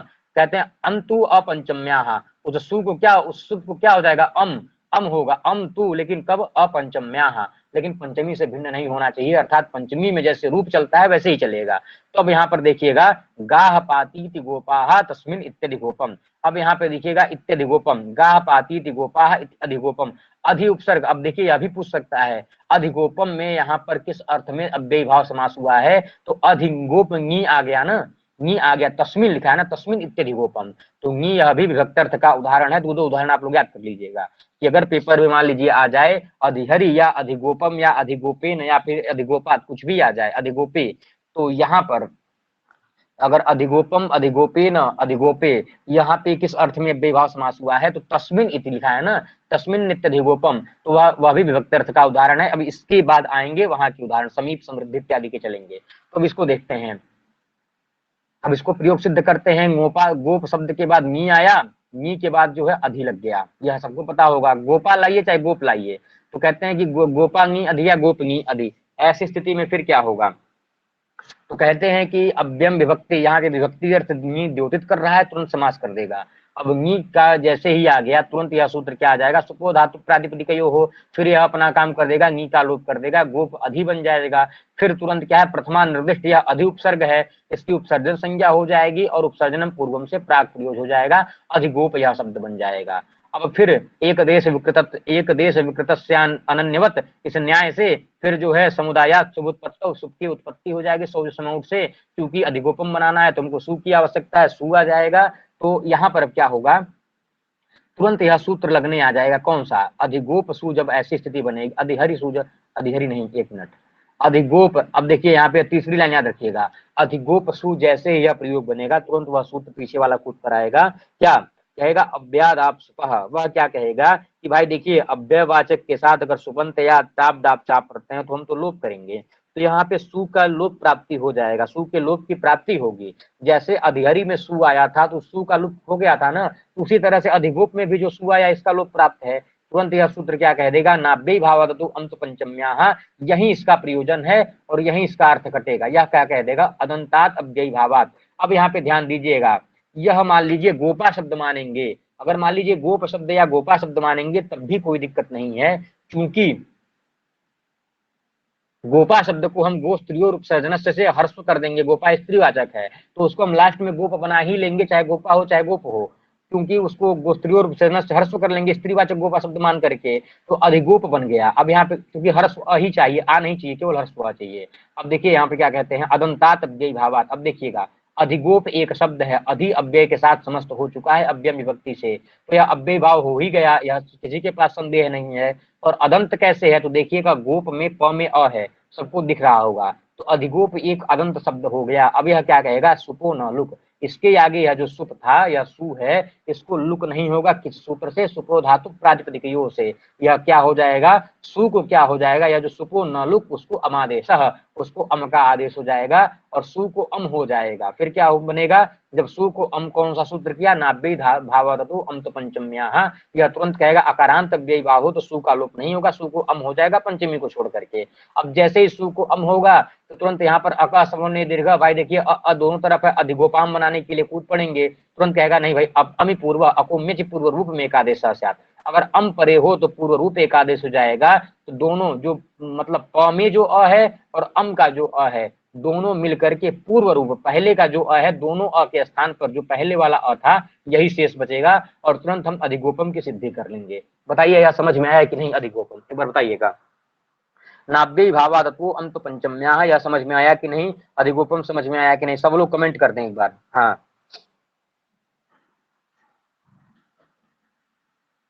अब आगे चलते हैं। अब देखिए, अब यहाँ पर जो एक बात हो रही थी कि नाभ्य भावादत्तों का, अब इसको कुछ बहुलतया ग्रहण होता है तो यह एक सूत्र और आ गया, यह क्या कहेगा, तृतीया सप्तमी और बहुलम, यह क्या कहेगा, तृतीया सप्तमी और बहुलम। भाई जो आप पंचमी को छोड़ करके अन्य जगह अम कर रहे थे ना, तो वहां पर तृतीया और सप्तमी और बहुलम को भी ले लीजिए। कहते हैं अदंतात अव्ययी भावात तृतीया सप्तमी और बहुलम भाव स्यात्, अर्थात कहते हैं अदंत अव्ययी भाव समास हो तो तृतीया और सप्तमी में बहुलता से, मतलब बहुल किसको कहते हैं, क्वचित प्रवृत्ति जो क्वचिद प्रवृत्ति क्वचित विभादा क्वचिदन्य देव विधेर विधानम बहुधा समीक्ष्य चतुर्विधम बाहुलकम वदन्ति, तो बहुलता से मतलब कभी होगा कभी नहीं होगा, वहां भी अमभाव हो जाता है। तो अधिगोपम को आप लोग सिद्ध कर ही लिए, तो यह जानिएगा पंचमी को छोड़ करके, पंचमी को क्यों छोड़ा गया, तो पंचमी में क्या बनेगा, जैसे रामात रामाभ्याम रामेभ्य, उसी तरह से अधिगोपात अधिगोपाभ्याम अधिगोपेभ्य ऐसे बनेगा, ठीक है। लेकिन और हर जगह क्या बनेगा, अधिगोपम अधिगोपम अधिगोपम अधिगोपम अधिगोपम अधिगोपम हर जगह बनेगा। लेकिन एक सूत्र और आ जाएगा, यह कहेगा भाई तृतीया सप्तमी में बहुलता से कर सकते हैं, तृतीया सप्तमी में एक बार अम होगा और एक बार तृतीया और सप्तमी का रूप चलेगा। अधिगोपेन जैसे रामेण रामाभ्याम राम ही बनता है तो अधिगोपेन इस तरह से इसको चलेगा, और जैसे रामे रामयो जो है रामेशु बनता है उसी तरह से सप्तमी में भी एक बार अधिगोपे बन जाएगा। तो एक बार अम होगा एक बार जो है बहुलता है, भाई एक बार तो वह रूप सिद्धि कर लेगा। तो यह क्या कहता है, अदंतात अव्ययी भावात तृतीया सप्तमी और बहुलम भाव स्यात्, अकारांत अव्ययी भाव समास से तृतीया सप्तमी में बहुलम मतलब बहुलता से विकल्प से पाक्षिक रूप से अम्भाव हो जाता है। तो अधिगोपम अधिगोपेन अधिगोपेवा, तो यह सब प्रक्रिया जानते हैं कि अधिगोपेन में फिर जो है वही टा आएगा, टा को लुक करेंगे, फिर जो है अंतिम में फिर टा की विवक्षा करेंगे, टा को टांग सीम सामने अक्षासी इन आदेश कर देंगे और अधिगोपेन बन जाएगा, गुड़ कर देंगे अधिगोपेन बन जाएगा, अधिगोपे में भी नी लाएंगे गुड़ कर देंगे अधिगोपे बन जाएगा। तो अब देखिएगा, अब देखिए हम लोग अव्ययम विभक्ति का दो उदाहरण देख चुके हैं, ठीक है। और आप यह भी ध्यान दीजिएगा इसमें कि भाई देखिए जब यह सु को अम कर रहा है, नाभ्य भावादतु अंत पंचम्याः, यह क्या कह रहा है कि अदंतात अव्ययी भावात् सुपोन लुक तस्य पंचमी बिना अमादेशश्च स्यात् गाह पातीति गोपात् अस्मिन् इत्यधिगोपम। तो आप लोग थोड़ा सा बताइए हमको कि अधिगोप अधिहरि, अधिहरि एक शब्द है, अधिहरि में सु का लुक क्यों हो गया, अधिहरि में सु का लुक क्यों हो गया, यहाँ भी तो सु को अम कर देना चाहिए था, अधिहरि में क्यों नहीं बना, एक बार बताइए तो। अधिहरिम में यह नाभ्य भाव तो अंत पंचम्या क्यों नहीं प्रयुक्त होता है, यह भी तो हो सकता है कि सु को अम कर दिया जाए, थोड़ा सा बताइए। बिल्कुल अदंत नहीं है इसलिए ईकारांत है, बिल्कुल सभी लोग सही जवाब दे रहे हैं। अधिहरि में जो है ई है ना, यह ई मतलब लास्ट में ईकारांत है और हमको एक मतलब अकारांत चाहिए, ह्रस्व अकारांत चाहिए, इसलिए अधिगोपम में जहां जहां देखिएगा अभी तमाम ऐसे उदाहरण आएंगे जहां पर जो है अनुविष्णु, अनुविष्णु में देखिए क्या है, अनुविष्णु बनता है, सु का लुप्त हो जाता है, क्योंकि जो है विष्णु का उ जो है वह अकारांत नहीं है। तो ऐसी हर जगहों पर आप अपने अंदाज से लगा लीजिएगा, अदंत है तो वहां पे अम हो रहा है, और अदंत से भिन्न है, तद भिन्न है, तब क्या हो रहा है, वहां पर सु का लुप्त हो जा रहा है। तो अब देखिए हम लोग अव्ययम विभक्ति, अव्ययम विभक्ति, अब देखिए समीप का उदाहरण देखते हैं। अब चूंकि समीप में भी अर्थ हो रहा है, तो कृष्णस्य समीपम उपकृष्णम। अब देखिए कृष्णस्य समीपम उपकृष्णम मतलब कृष्णस्य समीपम तिष्ठति, कृष्णस्य समीपम गच्छति, ऐसे प्रयोग में कृष्ण के समीप जाता है, कृष्ण के समीप बैठता है। तो यहाँ पर अब क्या कहा गया था, अब भाई यह समीप अर्थ का द्योतक, यह उप उपसर्ग जो पहले है। अब यहाँ पे पूर्व, जैसे हम लोग अभी तो पढ़े थे ना कि पूर्व पद प्रधान अव्ययी भाव, तो पूर्व पद प्रधानता कैसे आ रही है, तो कृष्णस्य समीपम तिष्ठते, कृष्ण के समीप बैठता है। अगर वहां पे जो कृष्णस्य हट मतलब समीप जो अर्थ है, जो पहले जो उप उपसर्ग जो पहले किया गया है, यही यहाँ पे प्रधान क्यों है, क्योंकि यह उप ही समीप का द्योतक है। अगर यह उप अर्थात समीप ही हटा दिया जाएगा तो कृष्ण का बैठता है, यह कोई अर्थ नहीं निकलेगा, और कृष्ण के समीप बैठता है, यह जो समीप है इस समीप की प्रधानता है। इसलिए उपकुशलम में यह जो उप पहला पद है, यही क्या कर रहा है, समीप अर्थ को बता रहा है। इस वजह से व्यय भाव में कहा गया था प्रायण पूर्व प्रधानो व्यय भाव, पूर्व पद की प्रधानता से व्यय भाव कहते हैं।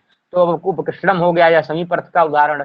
अब उपकृष्णम में देखेंगे तो उसका लौकिक विग्रह क्या हो जाएगा, तो उपकृष्णम कृष्णस्य, कृष्णस्य में क्या आ जाता है, षष्ठी एक वचन में ngस ओस आता है ना, ngसोसाम, तो ngस विभक्ति आ गई। तो कृष्ण ngस उप शब्द यहाँ पे समीप का वाचक है। तो वहां कहा ही था कि अव्ययम विभक्ति समीप समृद्धि, मतलब विभक्ति का अर्थ हो समीप का, समृद्धि का, व्यर्थी का, इसके वाचक जो अव्यय हैं उनके साथ समास हो जाता है। तो ऐसी स्थिति में यह उप क्या हो गया, यह उप जो है समीप का वाचक हो गया, और यह अलौकिक विग्रह दिखा देते हैं कि कृष्ण ngस उप। ऐसी स्थिति में क्या होता है, फिर वही सूत्र प्रयुक्त हो जाता है, अव्ययम विभक्ति समीप समृद्धि वृद्ध्यर्था भावात्या संप्रति शब्द प्रादुर्भाव पश्चात यथानुपूर्व योग संपत्ति साकल्यान तोचनेषु, यह क्या कर देता है, तुरंत समास कर देता है। समास करने का फल क्या है, तुरंत जो है वही सूत्र फिर से आ गया, सुपो धातु प्रातिपदिक यो हो। यह क्या कर रहा है, यह जो ngस विभक्ति बीच में आई थी, यह प्रातिपदिक का जो अवयव ngस विभक्ति है उसका लोप हो गया, तो कृष्ण उप हो गया। कृष्ण उप ऐसी स्थिति में क्या होगा, तो समासे प्रथमा निर्दिष्टम उपसर्जन संयम से, प्रथमा से निर्दिष्ट क्या है, यही जो है उपशब्द शब्द है, क्योंकि वहां पर अव्ययम पहला पढ़ा गया था और वही अव्ययम का यह द्योतक उपसर्ग है, यह प्रथमा निर्दिष्ट है, इसलिए इसकी उप की उपसर्जन संज्ञा हो जाएगी। और उपसर्जन संज्ञा का फल क्या निकलेगा, उपसर्जनम पूर्वम से उसका प्राक प्रयोग हो जाएगा, उपकृष्ण ऐसा शब्द बनेगा। उपकृष्ण ऐसा शब्द बनने के बाद अब बताइएगा यहाँ पर सु का लोप क्यों नहीं हुआ। शब्द समोट से सु आता है, नाभि भाव तो अंत पंचम्या से अम होता है, और अमी पूर्व से पूर्व रूप होता है, बिल्कुल अधिगोपम की तरह चल रहा है, जिसमें कुछ व्याख्या नहीं करेंगे। बस आप यह बता दीजिए कि यहाँ पर सु का लुप क्यों नहीं हुआ, तो हम समझ जाएंगे, आप लोग समझ चुके हैं। यहाँ पे उपकृष्णम में यहाँ पे देखिए यह जो सु विभक्ति आई है, इसका जो है अव्याद आप सुपा से लुप क्यों नहीं हुआ, बस यही इसका जवाब दे दीजिए, फिर उसके बाद हम आगे चलते हैं। फटाक से जवाब दीजिए। सु का लुक पूछा जा रहा है कि सु का लुक क्यों नहीं हुआ, सुको धातु प्रातिपदिकयो से सु को अम क्यों हुआ है, सु को अम क्यों हुआ, सु का लुप क्यों नहीं हुआ, बताइएगा, एक बार कमेंट कर दीजिए। अदंत है ना, बिल्कुल कल्पी जी, हाँ यही चीज तो पूछ रहा हूँ, यही चीज है। अब उपकृष्ण में जोड़ा का है या अदंत है, अदंत होने से क्या हो जाएगा, अदंत होगा तुरंत नाभ्य भाव तो अम तो पंचम में लग जाएगा, क्या कह देगा, पंचमी को छोड़ करके जहां भी अदंत शब्द मिलेंगे आप सु को अम कर देंगे, तो यहाँ पे सु का लुप्त नहीं हुआ, जो है सुपो धातु प्रातिपदिक से, और सु के स्थान पे अम हो गया, अमी पूर्व से पूर्व रूप में एक आदेश है, दोनों अ के स्थान पर एक आदेश हो जाएगा, उपकृष्णम यह रूप सिद्ध हो जाएगा। इतना सबको समझ में आ रहा होगा। पेपर में आपसे यह पूछ सकता है कि कृष्ण से समीपम विग्रह मतलब समुचितम रूपम चिनुत, कृष्ण से समीपम ऐसे विग्रह में समुचित रूप क्या हो सकता है, अधिकृष्णम, उपकृष्णम, अतिकृष्णम या कुछ भी, तो उपकृष्णम ऐसे यह याद रखिएगा। अब आगे चलते हैं। अब यह क्या कहता है, देखिए नहीं अभी और भी है, रुकिए रुकिए एक मिनट।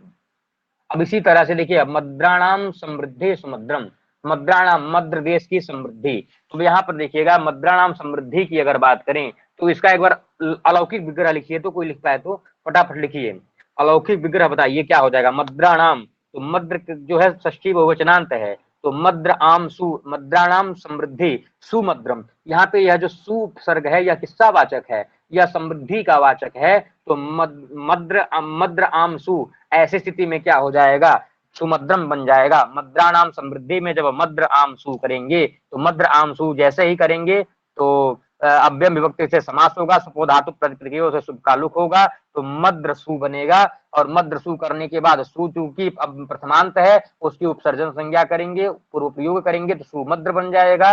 सुमद्र जैसे ही शब्द बनेगा तुरंत क्या हो जाएगा, सुमद्र शब्द बनते ही, सुमद्र चूंकि अकारांत है तुरंत भाई समुदायात शुभोत्पत्ति सुमद्र सु आएगा। सु का लोप जैसे ही प्राप्त होगा तुरंत नाभ्य दावा दतो अंत पंचम्या सु को अम कर देगा, सुमद्रम बन जाएगा। बिल्कुल हाँ, दिमाग में सिद्ध करते रहिए फटाफट। तो यह किस अर्थ में हो गया सुमद्रम, तो मद्रा नाम समृद्धि सुमद्रम, बिल्कुल यही सेम चीजें हैं, सेम हाँ, उपकृष्णम जैसे, बिल्कुल हाँ।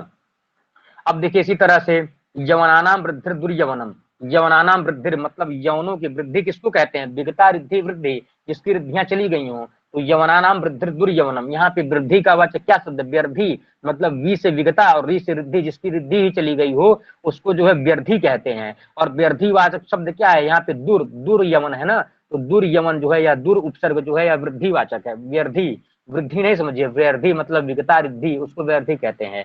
तो इसका अलौकिक विग्रह क्या होगा, एक बार दिमाग लगाइए तो, यवन आम दुर होगा ना, यवना नाम, तो यवना नाम में क्या हो जाएगा, यवन आम दुर, यवन चूंकि अकारांत है फिर वह समझ लीजिएगा किस तरह से रूप बनेगा, यवन आम दुर जैसे ही बनेगा तुरंत अव्ययम विभक्ति से समास हो जाएगा, क्योंकि दुर उपसर्ग वृद्धि का वाचक है, और उसके तुरंत बाद क्योंकि यवन आम में जो आम है वह जो है धातु मतलब प्रातिपदिक का अवयव है, सुपो धातु प्रातिपदिक से उसका लुप्त हो जाएगा, तो क्या बनेगा, यवन दुर बनेगा, दुर उपसर्ग प्रथमांत का वाचक है इसलिए वहां पर उपसर्जन संज्ञा होगी, उपसर्जन पूर्वम से पूर्व प्रयोग हो जाएगा, तो क्या बनेगा, दुर्यवन बन जाएगा। दुर्यवन ऐसी स्थिति में क्या हो जाएगा, फिर समुदायात एक देश विकृतस्यान्य अनन्यवत, इस न्याय से समुदायात सुबुत्पत्ति करने के बाद सु लाएंगे, सु का लोप प्राप्त होगा, क्योंकि यवन शब्द अकारांत है, अकारांत होने का क्या फल हो जाएगा, नाभ्य भाव तो अंत पंचम्या से सु के स्थान पे याम बना लेंगे, तो आपका यह दुर्यवनम शब्द बन जाएगा। सबको समझ में आ रहा होगा। अब यह मक्षिकाणाम अभाव निर्मक्षिकम, मक्षिकाणाम अभाव की अगर बात करें तो मक्षिकाणाम अभाव में, तो अभाव अर्थ में, क्योंकि देखिएगा क्या क्या अर्थ चल रहा था, जब भी ध्यान देते जाइए कि विभक्ति का क्या क्या उदाहरण हो गया, अधिगोपम अधिगोपेन या अधिहरी, समीप का हो गया कृष्ण से समीपम उपकृष्णम, समृद्धि का क्या होगा, मद्राणाम समृद्धि सुमद्रम, व्यर्थी का हो गया दुर्यवनम, यवनानाम व्यर्थिर दुर्यवनम। अब इसके बाद क्या अर्थाभाव इत्यादि का देखते हैं, अर्थ का अभाव देखिएगा अब यहाँ से, मक्षिकाणाम अभाव, मक्षियों का जहाँ पे अभाव है तो अभाव अर्थ हो गया तो इतना, तो मक्षिकाणाम अभाव निर्मक्षिकम, इसका जो है अगर अलौकिक विग्रह की बात करेंगे तो मक्षिकाणाम यह अभी क्या है, षष्ठी बहुवचन है, तो मक्षिका आम निर, निर उपसर्ग किसका वाचक कर रहा है, अभाव का वाचक कर रहा है, तो मक्षिका आम निर ऐसी स्थिति में क्या हो जाएगा, अव्ययम विभक्ति से समास करेंगे, क्योंकि अभाव अर्थ द्योतित कर रहा है निरुपसर्ग, तो मक्षिका आम निर जैसे ही बनेगा तो यहाँ पे अव्ययम विभक्ति से समास करेंगे, सुपो धातु प्रातिपदिकयों से, जो आम एक कृष्ण का मतलब ये किसका, मक्षिका का जो एक मक्षिका रूपी प्रातिपदिक का जो एक आम अवयव था उसका लोप कर देंगे, तो मक्षिका क्या बनेगा, मक्षिका निर बनेगा, मक्षिका निर बनने के बाद क्या हो जाएगा, उपसर्जन संज्ञा करके, भाई चूंकि देखिए यहाँ पे निर उपसर्ग प्रथमांत वाचक है, चूंकि वह किसका अर्थ दे रहा है, अभाव का अर्थ दे रहा है, और अव्ययम वह किसका था, जो भी अव्यय होंगे वह प्रथमांत होंगे, तो निर पहले आ जाएगा। इसका एग्जाम्पल निर्धारणम, निर्धारणम, निर्धारणम नहीं हो सकता है, धारणा का जहां पे अभाव हो जाएगा वहां पे निर्धारण, ऐसे थोड़ी, निर्धारण, धारणाया अभाव निर्धारणम, धारणा का अभाव, अभाव अर्थ में नहीं होना चाहिए था, निर्धनम लिखा हो, हाँ निर्धन, देखिए निर्धन है, निर्धन, अच्छा निर्धारणम कह रहे हैं क्या आप, वो हमको, अच्छा हमको लग रहा था अच्छा निर्धनम की बात चल रही, हाँ तो निर्धनम तो है ही, धनानाम अभाव निर्धनम, हमको हमको लगा है कि निर्धारण लिख रही है, निर्धन आप लिखा, अच्छा ठीक है समझ गए, निर्धारण में बिल्कुल हो सकता है, निर्धनम में बिल्कुल हो सकता है, निर्धारण में नहीं होगा, याद रखिएगा, धारणाया अभाव निर्धारणम तो यहाँ पे नहीं बैठा, लेकिन हाँ धनानाम अभाव निर्धनम, भाई धन का जो अभाव है गरीब है तो निर्धन में यह हो जाएगा, ठीक है आगे चलते हैं। अब यहाँ पे देखिए मक्षिकाणाम अभाव, तो मक्षिका आम निर हो गया था तो आम का लुप कर दिए, तो मक्षिक निर, मक्षिका निर बना, उपसर्जन संज्ञा पूर्व प्रयोग कर दिए तो निर्मक्षिका बनेगा। अब यहाँ पर देखिएगा निर्मक्षिकम, निर्मक्षिकम में अब यहाँ पे यह बताइए मक्षिका शब्द जो है, निर्मक्षिका शब्द में का में आ है, अब यहाँ पे सु आया है, सु को अम कर रहे हैं, लेकिन शर्त तो यह है कि अदंत अव्ययी भाव होना चाहिए, आदंत अव्ययी भाव नहीं होना चाहिए, हमको ह्रस्व अ ही चाहिए, फिर यहाँ पे सु को अम क्यों हो गया बताइएगा, निर्मक्षिकम क्योंकि बना है ना, बना क्या है निर्मक्षिकम, निर्मक्षिकम ऐसी स्थिति बनने पर हरवेन हरवेन पूसके, कौन सा सूत्र लिख रही है उर्मिला जी, बताइएगा तो। हरस्व नपुंसके प्रातिपदिक से कह रही है क्या? हरस्व नपुंसके प्रातिपदिक से लगेगा नहीं, यह कैसे लगेगा? गोस्त्रीय रूप सर्जन से लगेगा ना, गोस्त्रीय रूप सर्जन, स्त्रीवाचक मक्षिका शब्द है कि नहीं? हर्षव नपुंसक सूत्र से हर्षव नहीं होगा, निर्मक्षिकम, निर्मक्षिक और फिर सु को पुस्तक में क्या लिखा है? पुस्तक में लिखा है कि हर्षव नपुंसके प्रातिपदिक से। हाँ जी भैया, किसी सर का लिख,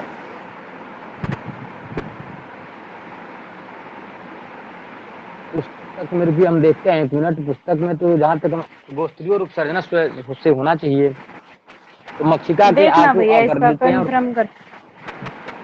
जी जी, अरे हम बताते हैं, तुरंत बताते हैं, रुकिए।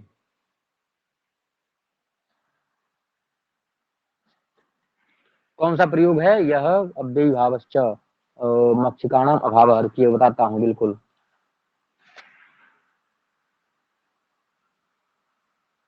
हर्षो नपुंसके प्रातिपदिक से हर्ष होगा, बिल्कुल हाँ, हर्षो नपुंसके प्रातिपदिक से, हाँ नपुंसक लिंग है, बिल्कुल वही लगेगा।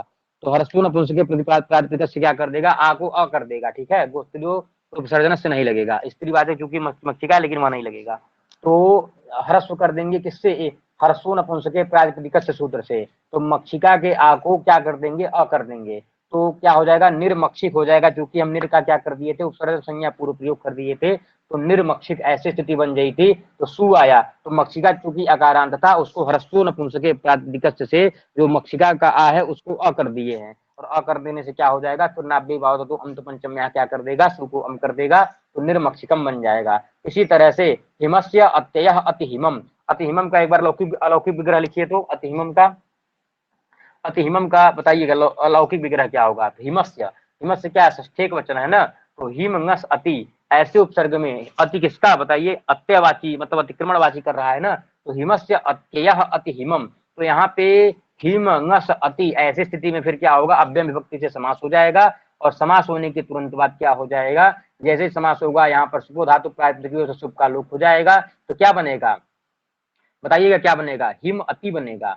हिम अति होने के बाद जो है उपसर्जन, जो है अति चूंकि अत्य का द्योतक है, तुरंत उसको क्या कर देंगे? पूर्व प्रयोग कर देंगे उपसर्जन संज्ञा करके, तो अतिहिम बनेगा। अतिहिम ऐसी स्थिति में फिर समुदायात उत्पत्ति सु आएगा, और सु को देखिए अतिहिम, हिम में म का जो अ है वह अकारांत है, नाभ्य भाव तो अंत पंचम में लग जाएगा, वह क्या करेगा? तुरंत जो है सु को अम कर देगा और अतिहिमम बन जाएगा। यह भी सिद्ध कर लिए होंगे। इसी तरह से निद्रा संप्रति न युज्यते इत्यति निद्रम, अब यहाँ पर अगर बात करेंगे तो यहाँ पर भी तुरंत जो है हर्षो नपुंसके प्रातिपदिक से सारी चीजें अतिनिद्रा बना लेने के बाद, अतिनिद्रा तक का आप लोग बना ही लेंगे, तो निद्रा संप्रति न युज्यते, तो निद्रा या चाहे निद्रा या कुछ भी कर सकते हैं, तो निद्रा ngस अति, ऐसी स्थिति में ngस का लुप कर देंगे, अति का पूर्व प्रयोग कर देंगे, अतिनिद्रा, अतिनिद्रा जैसे ही बनेगा तुरंत यहाँ पर हर्षो नपुंसके प्रातिपदिक यह सूत्र लग जाएगा, और तुरंत उसको हर्ष कर देगा, अतिनिद्र बना लेगा। अतिनिद्र बनाने से क्या फल मिले जाएगा? द्रव में जो अकारांत मिल जाएगा, और सु को अम कर देंगे तो अतिनिद्रम बन जाएगा। और हरि शब्द से प्रकाश इति हरि, प्रकाश अर्थ में भाई था ना, यहाँ पे देखिएगा, बताते हैं कहाँ पे प्रकाश था। अव्यय विभक्ति समय स्वरूप देखिए, शब्द प्रादुर्भाव, तो देखिए यहाँ पे आ गया हरि शब्द से प्रकाश इति हरि, तो यहाँ पे देखिएगा कि अब यहाँ पर देखिए इसका जो है अलौकिक विग्रह एक बार बताइएगा क्या होगा? हरि शब्द से प्रकाश इति हरि, तो हरिंगस इति, ऐसी स्थिति में क्या हो जाएगा? अव्यय विभक्ति से समास करेंगे, समास करने के बाद सु का लुक हो जाएगा, तो हरि इति ऐसी स्थिति जब आएगी तो तुरंत उपसर्जन संज्ञा चूंकि इत की होगी, पूर्व प्रयोग हो जाएगा, तो इति हरि बनेगा, और इति हरि जैसे ही बनेगा तुरंत क्या हो जाएगा? अब यहाँ पे बताइए कि यहाँ पे सुप का लुक हो जाता है, और वहां पे इति हरिम नहीं बनता है, सु को अम क्यों नहीं होता है? तो सबको पता है हरि शब्द इकारांत है, न कि अकारांत, तो इतना सबको कंफर्म है ना। अति हरि जैसे हर जगह अधिगोपम में, अतिहिमम में, अधिनिद्रम में, और हर जगह जैसे क्या हो रहा था? सु को अम हो रहा था, अतिहरि में नहीं होता है, क्योंकि क्यों? यहाँ पे जो हरि का जो यह ई है, यह ई जो है अदंत नहीं है, इसलिए यहाँ पर सु को अम नहीं होगा, तुरंत क्या हो जाएगा? सु का तुरंत जो है अव्यादाप सुपा से सु का लुप्त हो जाएगा, यति हरि शुद्ध बन जाएगा। अब देखिए पश्चात दर्थ है, तो पश्चात दर्थ का उदाहरण देख लीजिए, विष्णु हो पश्चात अनुविष्णु, विष्णु पश्चात विष्णु के बाद विष्णु पश्चात तिष्ठति, विष्णु पश्चात गच्छति, रामा विष्णु पश्चात गच्छति, राम विष्णु के बाद जाता है, चाहे रामा अनु विष्णु गच्छति। तो ऐसे ही अर्थ निकल सकते हैं। तो अब यहाँ पे बताइएगा कि अनु का उपसर्ग पश्चातवाचक है, तो इसका क्या अलौकिक विग्रह क्या करेंगे, तो विष्णु ngस अनु, सुनते रहिए, विष्णु ngस अनु, क्योंकि क्या है विष्णु हो पश्चात, तो विष्णु क्या है, यह जो है षष्ठी का वचन है, तो विष्णु ngस अनु, ऐसे स्थिति में क्या हो जाएगा, अव्यम विभक्ति से समास करेंगे। समास करने का फल क्या हो जाएगा, सुपो धातु प्रातिपदिकों से जो बीच का सुबुत्पत्ति अवयव है, ngस एक अवयव है जो विष्णु के साथ ngस है, उसका लुप्त हो जाएगा, तो विष्णु अनु बनेगा। उपसर्जन संज्ञा करेंगे, पूर्व प्रयोग कर देंगे, अनु विष्णु बनेगा। अनु विष्णु ऐसी स्थिति बनने के बाद फिर एक देश विकृतन न्याय न समुदायात उत्पत्ति, क्योंकि अब ये समुदाय बन गया है। पहले क्या था, विष्णु अलग अनु अलग, लेकिन दोनों समस्त हो गए। समस्त होने के बाद देखिए विष्णु अलग था, अनु एक प्रथमांत था, लेकिन दोनों जब समस्त हो गए तो अनु विष्णु बन गए। अनु विष्णु के बाद समुदायात, दोनों समुदाय हो गए हैं। समुदायात शुभ उत्पत्ति, से शुभ की उत्पत्ति हो गई, तो यहाँ पे अनु विष्णु सु आया। सु में क्या करेंगे, विष्णु क्योंकि उकारांत है, उकारांत है तो यहाँ पर अकारांत को ही अम आदेश होता है, उ को नहीं होगा, इसलिए यहाँ पे जो सु है उस सु का जो है लुप्त हो जाएगा अव्यादाप सुबह, चूंकि अव्यय के साथ जुड़ा हुआ है। ठीक है भाई, सु जो है अनु एक अव्यय है ही, तो यह हो गया। अब यहाँ पे बताते हैं कि योग्यता विप्सा पदार्था वृत्ति सादृश्यान यथार्था। अब यहाँ पे देखिए सूत्र में एक अव्यय विभक्ति समीप समृद्धि में एक पढ़ा गया था यथार्थ शब्द, उस यथार्थ के अर्थ को बताते हैं। अव्ययम विभक्ति समीप समृद्धि वृद्धर्था भावात्याग संप्रति शब्द प्रादुर्भाव पश्चात यथा, यथा आया है ना, तो यथा के अर्थ बताते हैं। यथा के चार अर्थ होते हैं, कौन कौन से, इसको देखिएगा। योग्यता मतलब योग्यता होनी चाहिए, योग्यता मतलब यह यथा किसको किसको बताता है, योग्यता को। विप्सा मतलब बार बार कहना, पदार्थानतिवृत्ति और सादृश्य को, इतने जो है यह चार अर्थ यथार्थ के होते हैं। तो इसका क्रम से उदाहरण देख लीजिए, रूपस्य योग्यम अनुरूपम, रूपस्य योग्यम, यहाँ पे भी बस वही चीज आ जाएगी, रूपस्य योग्यम अनुरूपम में रूप ngस अनु हो जाएगा। पेपर में आ सकता है यहाँ पर रूपस्य योग्यम अनुरूपम, यह जो है किस यहाँ पे किस अर्थ में अव्यय भाव समास हुआ है, और आपके ऑप्शन में दे सकता है क्या क्या दे सकता है, यह भी दे सकता है कि योग्य अर्थ है, तो योग्य अगर दे देगा तब तो आप समझ ही जाएंगे, लेकिन आपके पेपर में यह भी दे सकता है रूपस्य योग्यम अनुरूपम, यहाँ पर किस अर्थ में हुआ, शब्द प्रादुर्भावी अर्थे, पश्चाद्यर्थे, यथार्थे, या फिर जो है योग पद्यार्थे। तो आपको यह ध्यान रखना होगा, यथा के चार अर्थ होते हैं, उसी यथा में यह सादृश्य अर्थ भी आता है और रूप अर्थ भी आता है, मतलब योग्य अर्थ भी आता है, विप्सा अर्थ भी आता है। तो यह चारों कुछ इंपॉर्टेंट है, इसको ध्यान रखिएगा। ठीक है, तो यहाँ पे देखिएगा, तो योग्यता अर्थ का रूपस्य योग्यम अनुरूपम, रूप ngस अनु लगा देंगे, सु का लुप्त करेंगे, विभाव समास करेंगे, उपसर्जन संज्ञा पूर्व प्रयोग करेंगे, अनुरूप बन जाएगा। अनुरूप, रूप शब्द चूंकि क्या है अकारांत है, तो यहाँ पे सु आएगा, सु को जो है अम कर देंगे, अनुरूपम बन जाएगा। इसी तरह से अर्थम अर्थम प्रति प्रत्यर्थम, अर्थम अर्थम प्रति, यहाँ पे अर्थम अर्थम दो बार कहा गया है, तो यह विप्सा अर्थ का उदाहरण हो गया। तो प्रति अर्थम, तो अर्थम अर्थम प्रति अर्थम की अगर बात करेंगे तो अर्थ अम प्रति, ऐसी स्थिति में क्या हो जाएगा, फिर से तुरंत अव्यय भाव सूत्र से अव्यय भाव अव्यय विभक्ति से समास हो जाएगा और सु का लुप्त हो जाएगा, अर्थ प्रति हो जाएगा। अर्थ प्रति होने के बाद प्रति को पहले कर देंगे उपसर्जन संज्ञा करके और उसका पूर्व प्रयोग करेंगे, प्रति अर्थ बनेगा।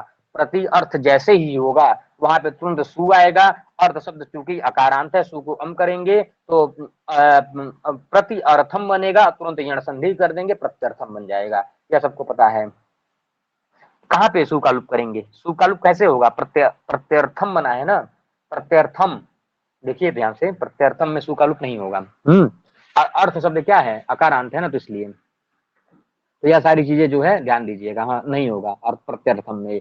तो इसका अर्थम अर्थम प्रति में अर्थ अम कर दिए और प्रति को सु करिए या मत करिए, और यहाँ पे फिर वैसे पूर्ववत सारी प्रक्रियाएं चलेंगी। अब इसी तरह से इसको देख लीजिएगा, शक्तिम अनतिक्रम्य यथाशक्ति, शक्ति का अतिक्रमण नहीं हो रहा, अतिक्रम्य मतलब अतिक्रमण कर दिया, मतलब 100 किलो उठाने की क्षमता थी 200 किलो उठा लिया तो अतिक्रमण हो रहा है। और अनतिक्रम्य मतलब अर्थात अतिक्रमण नहीं कर रहा है, मतलब जितना कैपेसिटी है उतना ही काम कर रहा है, तो वहां पे अनतिक्रमण अर्थ में भी क्या होता है, अव्यय भाव समास होता है। जैसे यथाशक्ति, शक्तिम अनतिक्रम्य यथाशक्ति, तो यहाँ पे किस तरह से विग्रह हो जाएगा, तो शक्ति ngस भी करते हैं, शक्ति अम भी कर सकते हैं। तो शक्ति अम ऐसी स्थिति में क्या हो जाएगा, शक्ति अम जैसे ही बनाएंगे, शक्ति अम यथा, यही जो है इसका अलौकिक विग्रह हो जाएगा। फिर अव्यय विभक्ति से चूंकि यथा शब्द अनतिक्रम का वाची है, समास हो जाएगा, सु का लोप हो जाएगा, और यहाँ पे उपसर्जन संज्ञा पूर्व प्रयोग जैसे ही करेंगे, यथा शक्ति बन जाएगा। फिर समुदायात, प्रातिपदिकत्वात् उत्पत्ति ही, तो सु आगते, तो क्या हो जाएगा, यथाशक्ति सु आ जाएगा। शक्ति शब्द चूंकि इकारांत है तो यहाँ पर जो है सु को अब नहीं होगा, यहाँ पे सु का लोप अव्यादात से हो जाएगा, तो यह यथाशक्ति यह रूप सिद्ध हो जाएगा। बताइएगा यहाँ तक समझ में आ गया आप लोगों को, एक बार बताइएगा, ये पूरा क्लियर है ना टॉपिक। आगे चलते हैं, यथाशक्ति में नहीं हुआ चूंकि यह इकारांत है। अब आगे चलते हैं, यह क्या कहता है। अब देखिए हम लोग यथार्थ के कितने कितने अर्थ पढ़ चुके हैं, योग्यता पढ़ चुके, विवक्षा पढ़ चुके, पदार्थानुवृत्ति पढ़ चुके, सादृश्य पढ़ चुके। सादृश्य को पढ़ना है। अब सादृश्य के लिए एक अलग सूत्र आ गया, यह क्या कहेगा, अव्ययी भावे च काले, यह क्या कहता है, सहस्त्र स स्यात् अव्ययी भावे न तु काले, सहस्त्र स स्यात् अव्ययी भावे न तु काले। यह क्या कहता है कि जो है अव्ययी भाव में अगर अव्ययी भाव समास हो तो सह के स्थान पर स आदेश हो जाता है, और लेकिन जो है काल अर्थवाचक नहीं होना चाहिए। यह चीजें ध्यान रखिएगा थोड़ा सा। अव्ययी भाव में अव्ययी भाव समास हुआ है तो वहां पे स के स्थान पर स आदेश हो जाएगा, लेकिन न तु काले, काल भिन्न अर्थ नहीं होना चाहिए। तो काल भिन्न अर्थ क्यों नहीं होना चाहिए, जैसे सह पूर्वाहणम, सह पूर्वाहणम एक शब्द बनता है तो पूर्वाहण शब्द काल का वाची है, वहां पे स शब्द को स आदेश नहीं हुआ है, इसलिए जो है इसलिए यहाँ पे अकाले लिखा था। तो उतना समझ में आ गया होगा।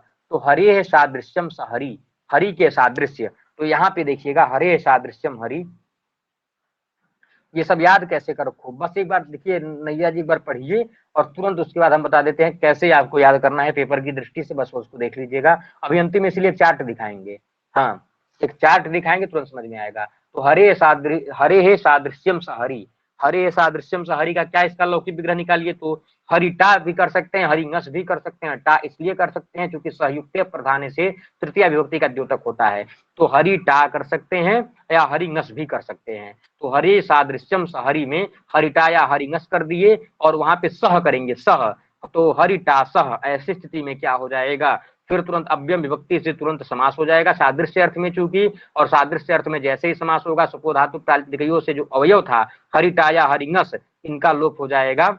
हरिणा नहीं, अरे जैसे हरिणा बनेगा ही, लेकिन जो टा एक शब्द होता है तृतीया का सहयुक्त प्रधान एक सूत्र है ना, इसको आप सिद्धांत कौमुदी देखिएगा एक बार, सहयुक्त प्रधान से, तो वह जो है तृतीया का विवाचक होता है। हाँ, तो वह जो है हरिटा या हरिंगस कर सकते हैं, क्योंकि हमको लोप ही करना है, कुछ भी कर लीजिए। तो अब यहाँ पे क्या बन जाएगा, तो नस का लोप भी हो चुका है, तो हरि सह बनेगा, फिर उपसर्जन संज्ञा कर लेंगे, पूर्व प्रयोग कर लेंगे, तो क्या बनेगा, सह हरि बनेगा, सह हरि। ऐसी स्थिति में क्या हो जाएगा, तुरंत एक सूत्र यह जो है अव्ययी भावे चा काले, यह क्या कहेगा, सहस्य सहस्याद, या स के स्थान पर एक स आदेश हो जाएगा, यही स बचेगा। और अव्ययी भाव समास में तो हरि भाई देखिए स का हरि के साथ सदृश, हरे सादृश्यम स हरि, हरि के साथ हुआ ही अव्ययी भाव, तो यहाँ पे जो स था उसको यह स एक आदेश हो जाता है, और लेकिन वह कालवाचक भी नहीं, भाई हरि शब्द कैसा कालवाचक है, कालवाचक है ही नहीं, तो हो जाता है और सहरी यह शब्द बन जाता है। फिर समुदायार्थ सु की उत्पत्ति करते हैं और सु का लोप कर देते हैं, क्योंकि हरि शब्द ईकारांत है। इतना समझ में आ गया होगा। अब देखिए तो यथार्थ के हम लोग 4 अर्थ पढ़ लिए थे, अब यथार्थ की बात क्या बचा, 2-4 और बचे, उसको एक बार देख लीजिए। आनुपूर्य बचा है, यौगपद्य बचा है, सादृश्य एक और अलग है, संपत्ति है, साकल्यांत वचन है, साकल्यांत अंत वचन है। सूत्र का अर्थ एक बार फिर से बताइए, किस सूत्र का बताएं अर्थ ले लीजिए, यही मतलब जो यह बताया हूं अव्ययी भाव चाहे काले का, कहता है सहच सहस्यात, स के स्थान पर यह स एक आदेश हो जाता है अव्ययी भाव समास में, न तु काले, लेकिन कालवाचक शब्द न हो। कालवाचक अगर शब्द हो तो वहां पे स को स नहीं होगा, वहां पे स ही रह जाएगा। यहाँ पे न तु काले कहने की आवश्यकता क्या पड़ी, तो एक प्रयोग आता है क्या, सह पूर्वाहणम, सह पूर्वाहणम, सह पूर्वाहणम एक शब्द आता है। यहाँ पे देखिएगा यह पूर्वाहणम जो शब्द है ना, यह किसका वाचक है, पूर्वाहणम शब्द काल का वाचक है, इसलिए यहाँ पे स्वपूर्वाहणम नहीं सह पूर्वाहणम लिखा है। इसलिए सूत्र में चूंकि यह पठित है न तु काले, क्योंकि हमको सह पूर्वाहणम लिखना है, न कि सह पूर्वाहणम। तो अब आगे चलते हैं, यहाँ पे क्या कहते हैं, तो हरे सादृश्यम सहरी सबको समझ में आ गया होगा। अब आनुपूर्व का देख लेते हैं, ज्येष्ठस्य आनुपूर्वेण, ज्येष्ठस्य अनुपूर्वेण इति अनुज्येष्ठम। हाँ देखिए पूरा यह नीचे है, हाँ देखिए सब उसी के उदाहरण है, सहरी उदाहरण उसी का है, फिर उसके बाद से सचक्रम उसका उदाहरण है, यहाँ पे स को स आदेश हो जा रहा है, ससकी में स को स आदेश है, सछत्रम में स को स आदेश है, सत्तीर्णम में स को स आदेश है, और साग्नि में भी स को स आदेश है। यह सब काल से भिन्न है, कालवाची रहते तो नहीं होता। अब देखिएगा ज्येष्ठस्य अनुपूर्वेण इति अनुज्येष्ठम, तो ज्येष्ठ को देखिएगा, ज्येष्ठस्य नस आएगा ना, तो ज्येष्ठ ngस अनु यह अलौकिक विग्रह हो गया समास की अव्यय विभक्ति से अनुपूर्व अर्थ में, और उसके बाद तुरंत समुदायात तो जो है मतलब समुदायात कह रहा हूँ सुपो धातु प्रातिपदिकों से ngस अवयव का लुप्त कर दिए, तो ज्येष्ठ अनु बन गया। अनु चूंकि अनुपूर्व का वाची है, तुरंत जो है उपसर्जनम पूर्व प्रथमानुष्टम समास उपसर्जनम से उपसर्जन संज्ञा और उपसर्जनम पूर्वम से पूर्व प्रयोग कर दिए, तो अनु ज्येष्ठ बन गया। अनुज्येष्ठ शब्द में ज्येष्ठ में जो ठ का अ है वह क्या है, अकारांत है। अकारांत होने से जो है समुदाय सुबुत्पत्ति और सु को अम हो जाएगा, अनुज्येष्ठम बन जाएगा। सबको यह क्लियर होगा अनुज्येष्ठम। अब आगे चलते हैं चक्रेण युगपत सचक्रम। युगपद युगपद अर्थ था ना, चक्रेण युगपत मतलब चक्र के साथ है, तो सचक्रम बना। तो इसका जो है चक्रेण, चक्रेण क्या है, तृतीयांत है, तो चक्र टा सह ऐसे स्थिति आई कि नहीं आई, चक्रटासह, चक्रटासह मतलब सह एक शब्दवाचक, उस सह के स्थान पे यह सह आदेश भी होगा, तो चक्रटासह ऐसी स्थिति में क्या हो जाएगा, अव्यय विभक्ति से युगपद्य अर्थ में समास हो जाएगा। समास के बाद जो है तुरंत क्या करेंगे, यह सुपो धातु प्रातिपदिकों से जो टा विभक्ति था, चक्रीण का जो टा था अलौकिक में, उसको लुप्त करेंगे तो चक्रसह बनेगा। चक्रसह करने के बाद सह चूंकि क्या है, यह प्रथमा निर्दिष्ट है, इसलिए इसकी उपसर्जन संज्ञा हो जाएगी, पूर्व प्रयोग हो जाएगा, तो सह चक्र बनेगा। सह चक्र ऐसी स्थिति में क्या हो जाएगा, तो तुरंत यही शब्द प्रयुक्त होगा, अव्यय भावे चाकाले, यह स के स्थान पे स कर देगा, सह चक्र बन जाएगा। फिर समुदाय सुबुत्पत्ति सु को अम पूर्व रूप कर देंगे, सचक्रम बन जाएगा। सबको यह क्लियर होगा।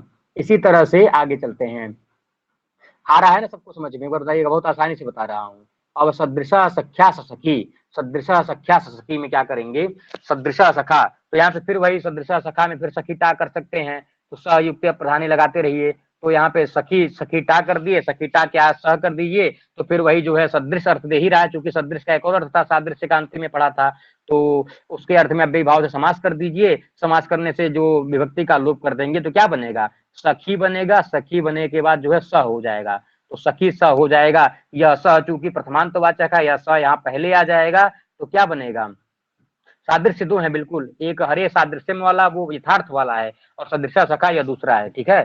तो यहाँ पे जब यह जो सादृश्य पहले आ जाएगा तो सह सखी बनेगा।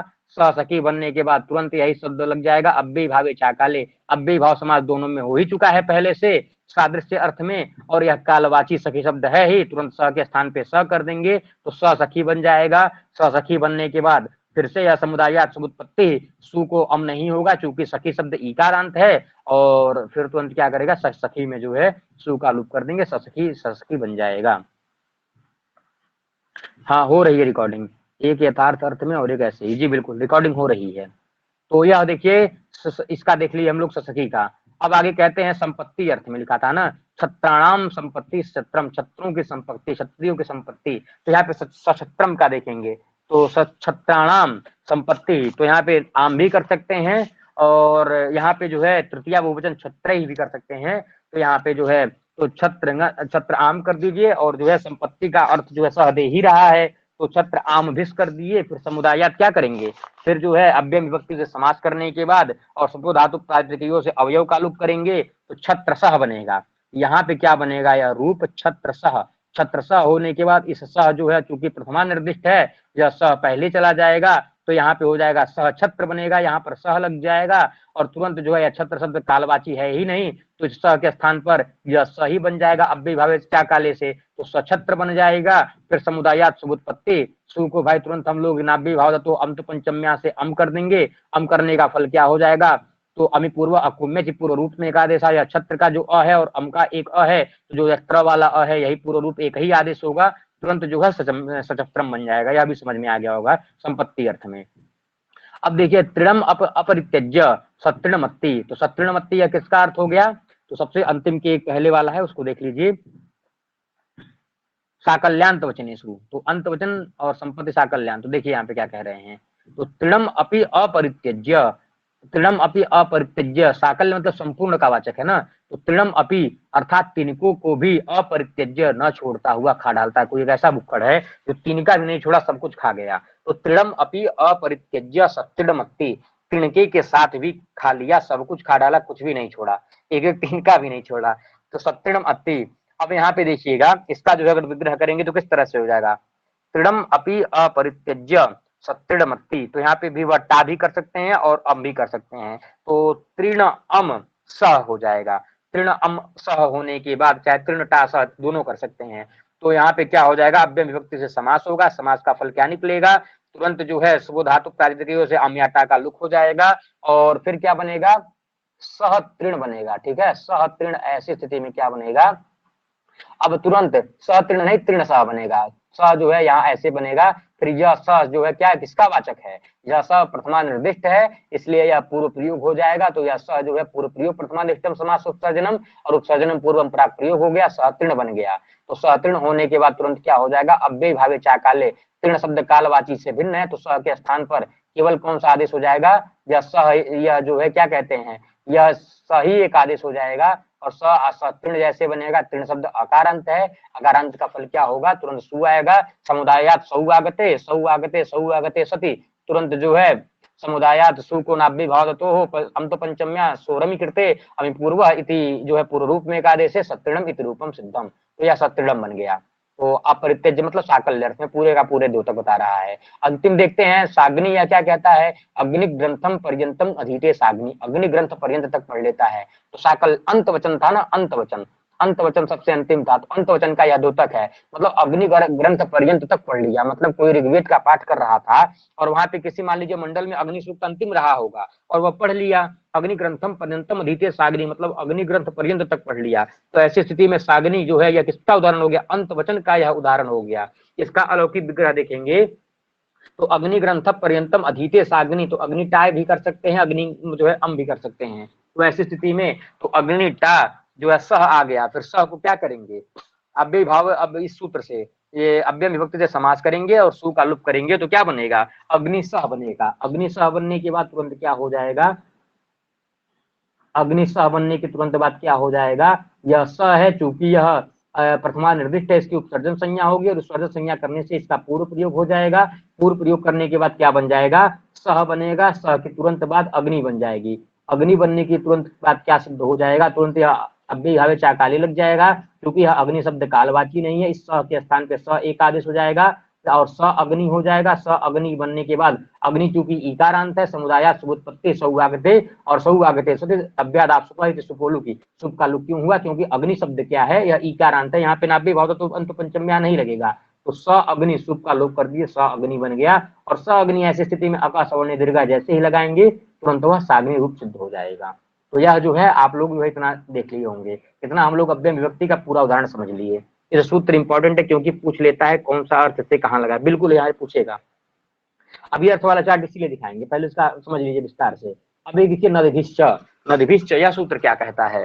अभी आप चकार से क्या हो जाएगा ना, ऊपर एक जैसे लघु सिद्धांत में तो नहीं आता है, लेकिन इस नदिभिश्च सूत्र के ठीक ऊपर यहाँ पे संख्या वंशीन एक सूत्र दिया है, तो संख्या वंशीन से यहाँ पे संख्या की अनुवृत्ति आ जाती है। तो सूत्र का समष्टिगत अर्थ क्या होगा, नदिभि मतलब नदी वाचक शब्दों के साथ संख्या समस्यते, अगर नदीवाचक शब्दों के साथ संख्या मतलब होती है तो वह भी अव्यय भाव समास के ही अंतर्गत आता है। तो यहाँ पे देखिएगा, और समाहारे च अयम स्थिति, और यह समाहार में ही होगा, न कि इतरेतर इत्यादि में। तो पंचगंगम द्वियमुनम, पंचगाव तो पंचगावा नाम समाहार, इस तरह से। तो पंचगंगम द्वियमुनम यह जो है एक शब्द है, तो यहाँ पे देखिएगा पंच शब्द क्या है, संख्यावाचक है कि नहीं है, बिल्कुल है। और आगे जो है गंगा शब्द जो है नदीवाचक है। आवाज क्लियर नहीं आ रही है क्या आप लोगों को, एक बार क्लियर करिए तो, एक बार क्लियर करिए तो। सभी के पास आवाज आ रही है, आ रही है। तो हाँ, तो पंचगंगम में देखिएगा पंचानाम गंगा नाम समाहार, तो पंचानाम गंगा नाम समाहार, देखिए समाहार अर्थ द्योतित ही हो रहा है। तो ऐसी स्थिति में देखिएगा पंचगंगम, अब देखिए यही वह उदाहरण है जहां पर 5 गांव गंगाओं का समाहार। अब यहाँ पे आप बताइए पूर्व पद प्रधान लग रहा है, यहाँ पर नहीं लग रहा है, इसलिए उस सूत्र में जरूरत थी प्रायण पूर्व पद प्रधानो अव्ययी भाव, प्रायः नहीं लगता। तो यहाँ पे पंचगंगम में देखिए यहाँ पे पूर्व पद प्रधान नहीं है, फिर भी जो है अव्ययी भाव हो रहा है ना, तो यही स्थिति है यहाँ पे। तो अब पंचगंगम में देखिएगा पंचानाम गंगा नाम सहार, ऐसी स्थिति में इसका अलौकिक विग्रह की अगर बात करेंगे तो पंचन जस गंगा जस, तो ऐसी स्थिति में क्या हो जाएगा, पंचन जस पंचानाम गंगा नाम समाहार, या फिर जो है पंचन आम गंगा आम, यह भी कर सकते हैं। तो यहाँ पे तुरंत क्या हो जाएगा, पंचगंगम बन जाएगा। कैसे बनेगा पंचगंगम, तो तुरंत यहाँ पर क्या कर देंगे, तुरंत इसका क्या करेंगे, जस सुपो धातु प्रातिपदिक से सबका लुप्त कर देंगे, जस जस का या फिर आम आम का, तो पंचन गंगा बनेगा। पंचन गंगा बनने के बाद जो है समुदायात सौआगते, और फिर उसके बाद से पंचन के ना का लोप कर देंगे ना लोपा से, और गंगा शब्द को गंग कर देंगे, ह्रस्व कर देंगे, और तुरंत जो है फिर सु आएगा। गंगा शब्द जैसे ही गंग होगा क्योंकि वह अकारांत हो जाएगा, और नाभ्य भाव तो अंत पंचम में आया क्या कर देगा, तुरंत क्या कर देगा उसको अम आदेश कर देगा। तो पंचगंगम या सूत्र जो है तुरंत यह सिद्ध हो जाएगा। ठीक है, तो इतना समझ में आया कि नहीं आया, बताइएगा। हर्षो नपुंसके प्रातिपदिक से, यहाँ पे हर्षो नपुंसके प्रातिपदिक से गंगा को गंगा आदेश इत्यादि हो जाएगा। ठीक है, हाँ, यह जो है याद रखिएगा। तो पंचन न का लोप कर दिएंगे। उसी तरह से सप्तगंगम भी बनता है, ऐसे तमाम उदाहरण है। सप्तगंगम, पंचगंगम, द्वियमुनम, यह सारी चीजें जो है, इसको आप सप्तन आम लिख लीजिए, गंगा आम लिख लीजिए। फिर संख्यावाची शब्द चूंकि सप्तन है ही या फिर पंचम है ही, पंचन शब्द है ही संख्यावाची, और यहाँ पे नदीवाचक शब्द गंगा है। गंगा के साथ जो है आप जैसे ही समास कर देंगे नदीभिश्च सूत्र से, और नदीभिश्च सूत्र से समाप्त करने के बाद क्या हो जाएगा, विभक्ति का लुप्त कर देंगे। किस सूत्र से, सुपो धातु प्रातिपदिकों से जो मतलब अवयव थे, तो क्या बनेगा, सप्तन, सप्तन गंगा बनेगा। सप्तन गंगा, ऐसे स्थिति में सप्तन के न का लोप नलोपा से कर देंगे, और उसके बाद से गंगा को गंग जो है अव्यय इस सूत्र से क्या कहते हैं, यदि हर्षो नपुंसक प्रातिपदिक से हर्षो कर देंगे तो पंचगंगम, पंचगंग बनेगा। पंचगंग जैसे ही बनेगा तुरंत सु आएगा, और सु को अम कर देंगे, पंचगंगम इत्यादि यह रूप जो है सिद्ध हो जाएंगे। ठीक है, इसी तरह से द्वियमुनम की बात करेंगे, द्वयो हो यमुनयो हो समाहार, तो जैसे दो नदियों का समाहार, दो यमुनाओं का समाहार, ऐसी स्थिति में फिर ओस आएगा, द्वि ओस आएगा, और उसी तरह से वहां यमुना ओस आएगा, दोनों का लोप कर देंगे तो द्वि यमुना बनेगा। यमुना को यमुन कर देंगे, सुगम पूर्व रूप कर देंगे, क्योंकि नपुंसक लिंग में जा ही रहा है अव्ययी भाव से। पंचगंगम द्वियमुनम, यह जो है यह भी अव्ययी भाव के उदाहरण हो जाएंगे। अब अगला सूत्र आएगा तद्धिता, यह एक अधिकार सूत्र है। यह क्या करेगा कि आ पंचम समाप्ते अधिकारोयम, मतलब पंचम अध्याय की समाप्ति तक जो है इसका अधिकार है, चलेगा। यह चौथे अध्याय से शुरू होता है और पंचम की पहले तक तद्धित का अधिकार होगा। इसका क्या काम है, तो यह जो टच प्रत्यय इत्यादि होते हैं सब तद्धित के अंतर्गत आते हैं, इसीलिए कहते हैं। अब एक सूत्र आ गया अव्ययी भावे शरद प्रवृत्तिभ्यः, यह क्या कहता है, शरदादिभ्यश्च स्यात् समासांतो अव्ययी भावे, शरदादि गण पठित शब्दों से टच प्रत्यय होता है, कहां पर, समासांत अव्ययी भाव में। तो शरदा समीपम उपसर्गम, यहाँ पे देखिए टच प्रत्यय चूंकि तद्धितांत है, टच इत्यादि की तद्धित में गणना होती है। तब देखिए शरदा समीपम उपसर्गम, ऐसी स्थिति में क्या हो जाएगा, प्रतिविपासम जराया जरश्च उपजरसम, जरा शब्द को जरा आदेश करेंगे तो उपजरसम इत्यादि इसके उदाहरण है। ये तीन उदाहरण इसको आप कंफर्म याद कर लीजिएगा कौन कौन सा, मतलब प्रतिविपासम, उपसर्दम, उपजरसम, इतना इसको अगर याद कर लेंगे तो आपको क्या हो जाएगा, यह पता चल जाएगा कि यह किसके उदाहरण है, अव्ययी भाव शरद प्रवृत्तिभ्य से समासांत टच प्रत्यय हुआ है। ठीक है, तो यह हो गया। अब आगे चलते हैं, तो इसका विग्रह देख लीजिएगा, शरदा समीपम, शरदा समीपम, शरदा चूंकि षष्ठ्यंत है तो शरद गस उप आ गया। फिर ऐसी स्थिति में क्या हो जाएगा, अव्ययम विभक्ति समीप समृद्धि से यहाँ पर बस खत्म होने वाला कितना बच गया, 2:39 हो रहा है ना, बस यह समाप्त ही है, ज्यादा नहीं है। देखिए यहाँ पे अब यह समाप्त है, यहाँ पे गया, देखिए यहाँ तत्पुरुष आ गया। थोड़ा सा और इसको देख लेते हैं फिर जो है खत्म करते हैं फटाफट।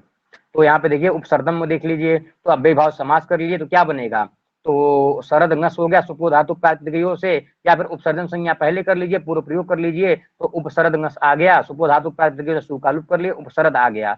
फिर तुरंत क्या हो जाएगा, देखिए शरद क्योंकि हर्ष था इसलिए सरस सरस सरदौ सरदा सरदम सरदौ सरदा सरदा सरद्याम सरद्भी सरदे सरद्याम सरद्भ्य सरदा, इसलिए यहाँ पे षष्ठी में सरदा बनता था क्योंकि यह हलंत है। तो उपसरद आया, तुरंत जो है अव्ययी भावे शरद प्रवृत्तिभ्य से शरदादि गण में यह शरद शब्द पढ़ा गया है, तुरंत टच प्रत्यय हो जाएगा। टच प्रत्यय का फल क्या होगा, टच में जो है तुरंत ट की चूटू से संज्ञा हो जाएगी, चकार निकल जाएगा, केवल अकार बचेगा, उपसर्द अ बनेगा।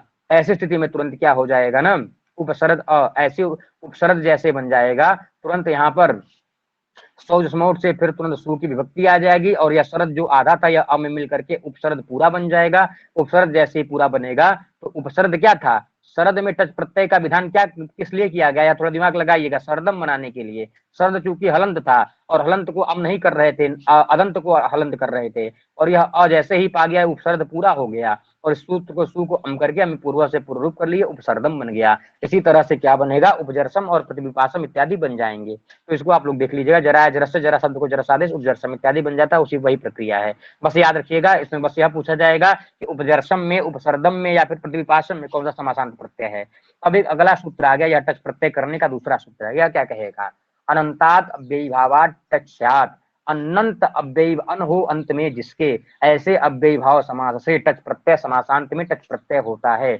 और टच प्रत्यय अन्न का विधान क्या होता है, कहते हैं नस तद्धिते नान्तस्य, मतलब जो नकार हो जिसके अंत में ऐसे भसंज्ञक टीका लोप हो जाता है, तद्धिते तद्धित प्रत्यय पर रहने पर। तो यहाँ पे टच इत्यादि तद्धित के अंतर्गत आते हैं। उपराजम या अध्यात्मम, अब देखिएगा उपराजम या अध्यात्म में मूल शब्द क्या है, राजन है। अध्यात्मन में सबसे मूल शब्द क्या है, आत्मन शब्द है। आत्मन, आत्मन भी नकारांत, राजन भी नकारांत। तो देखिएगा, तो यहाँ पे उपराजम, उपराजम ऐसी स्थिति में जो है इसको बनाते हैं। उपराजन में जब कहते हैं कि राजन नस उप, ठीक है, राज्ञा समीपम उपराजम, ऐसी विग्रह, ऐसा इसका लौकिक अलौकिक विग्रह हो गया, लौकिक हो गया, तो राजा के समीप। तो यहाँ पे जब अलौकिक विग्रह करेंगे तो राज्ञ चूंकि षष्ठी विभक्ति वाला है, तो राजन नस उप आया, तुरंत जो है अव्ययम विभक्ति से समास करेंगे।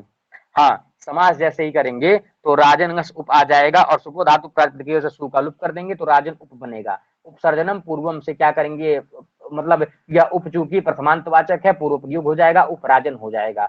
उपराजन होने के तुरंत बाद अनश्च, अनश्च यह सूत्र लग जाएगा, क्योंकि यह क्या कहता है, अनंत शब्द हो, अव्ययी भाव समासांत हो तो टच हो जाएगा। उपराजन में देखिए अव्ययी भाव समास भी हो चुका है और राजन में अन जो है मतलब अन अंत में है भी, तो यहाँ पे टच प्रत्यय हो जाएगा, टच में केवल अ बचेगा, उपराजन अ बचेगा। अब तुरंत यह नष्ट तद्धिते यह सूत्र लग जाएगा, कहेगा नान्तस्य भस्य टेर लोपः स्यात् तद्धिते, नकारांत जो नान्तस्य भस्य नकारांत राजन, देखिएगा राजन जो शब्द है या नकारांत और भसंज्ञक है, भसंज्ञक क्यों है, तो भसंज्ञक भसंज्ञा करने वाला सूत्र कौन सा है, यह किभम, यह क्या कहता है, यादिस यादिस स्वजादिसु च प्रत्ययावधिषु स्वादिष्टु सर्वनाम स्थानेषु पूर्वम भसंज्ञम स्यात्, मतलब अज प्रत्यय अगर पर में हो तो जितने आजादी हो, मतलब आजादी पर में अगर आजादी हो, चाहे यकार मतलब यजादी प्रत्यय हो या आजादी प्रत्यय हो, तो यहाँ पे देखिए टच में अप्रत्यय बचा है, ट में भी अ है, तो यहाँ पे ट का जो अ हुआ यह क्या हुआ, आजादी हो गया ना, तो उसके जो पहले जितने शब्द होते हैं सब भ संज्ञक होते हैं, तो यह उपराजन भ संज्ञक हो गया।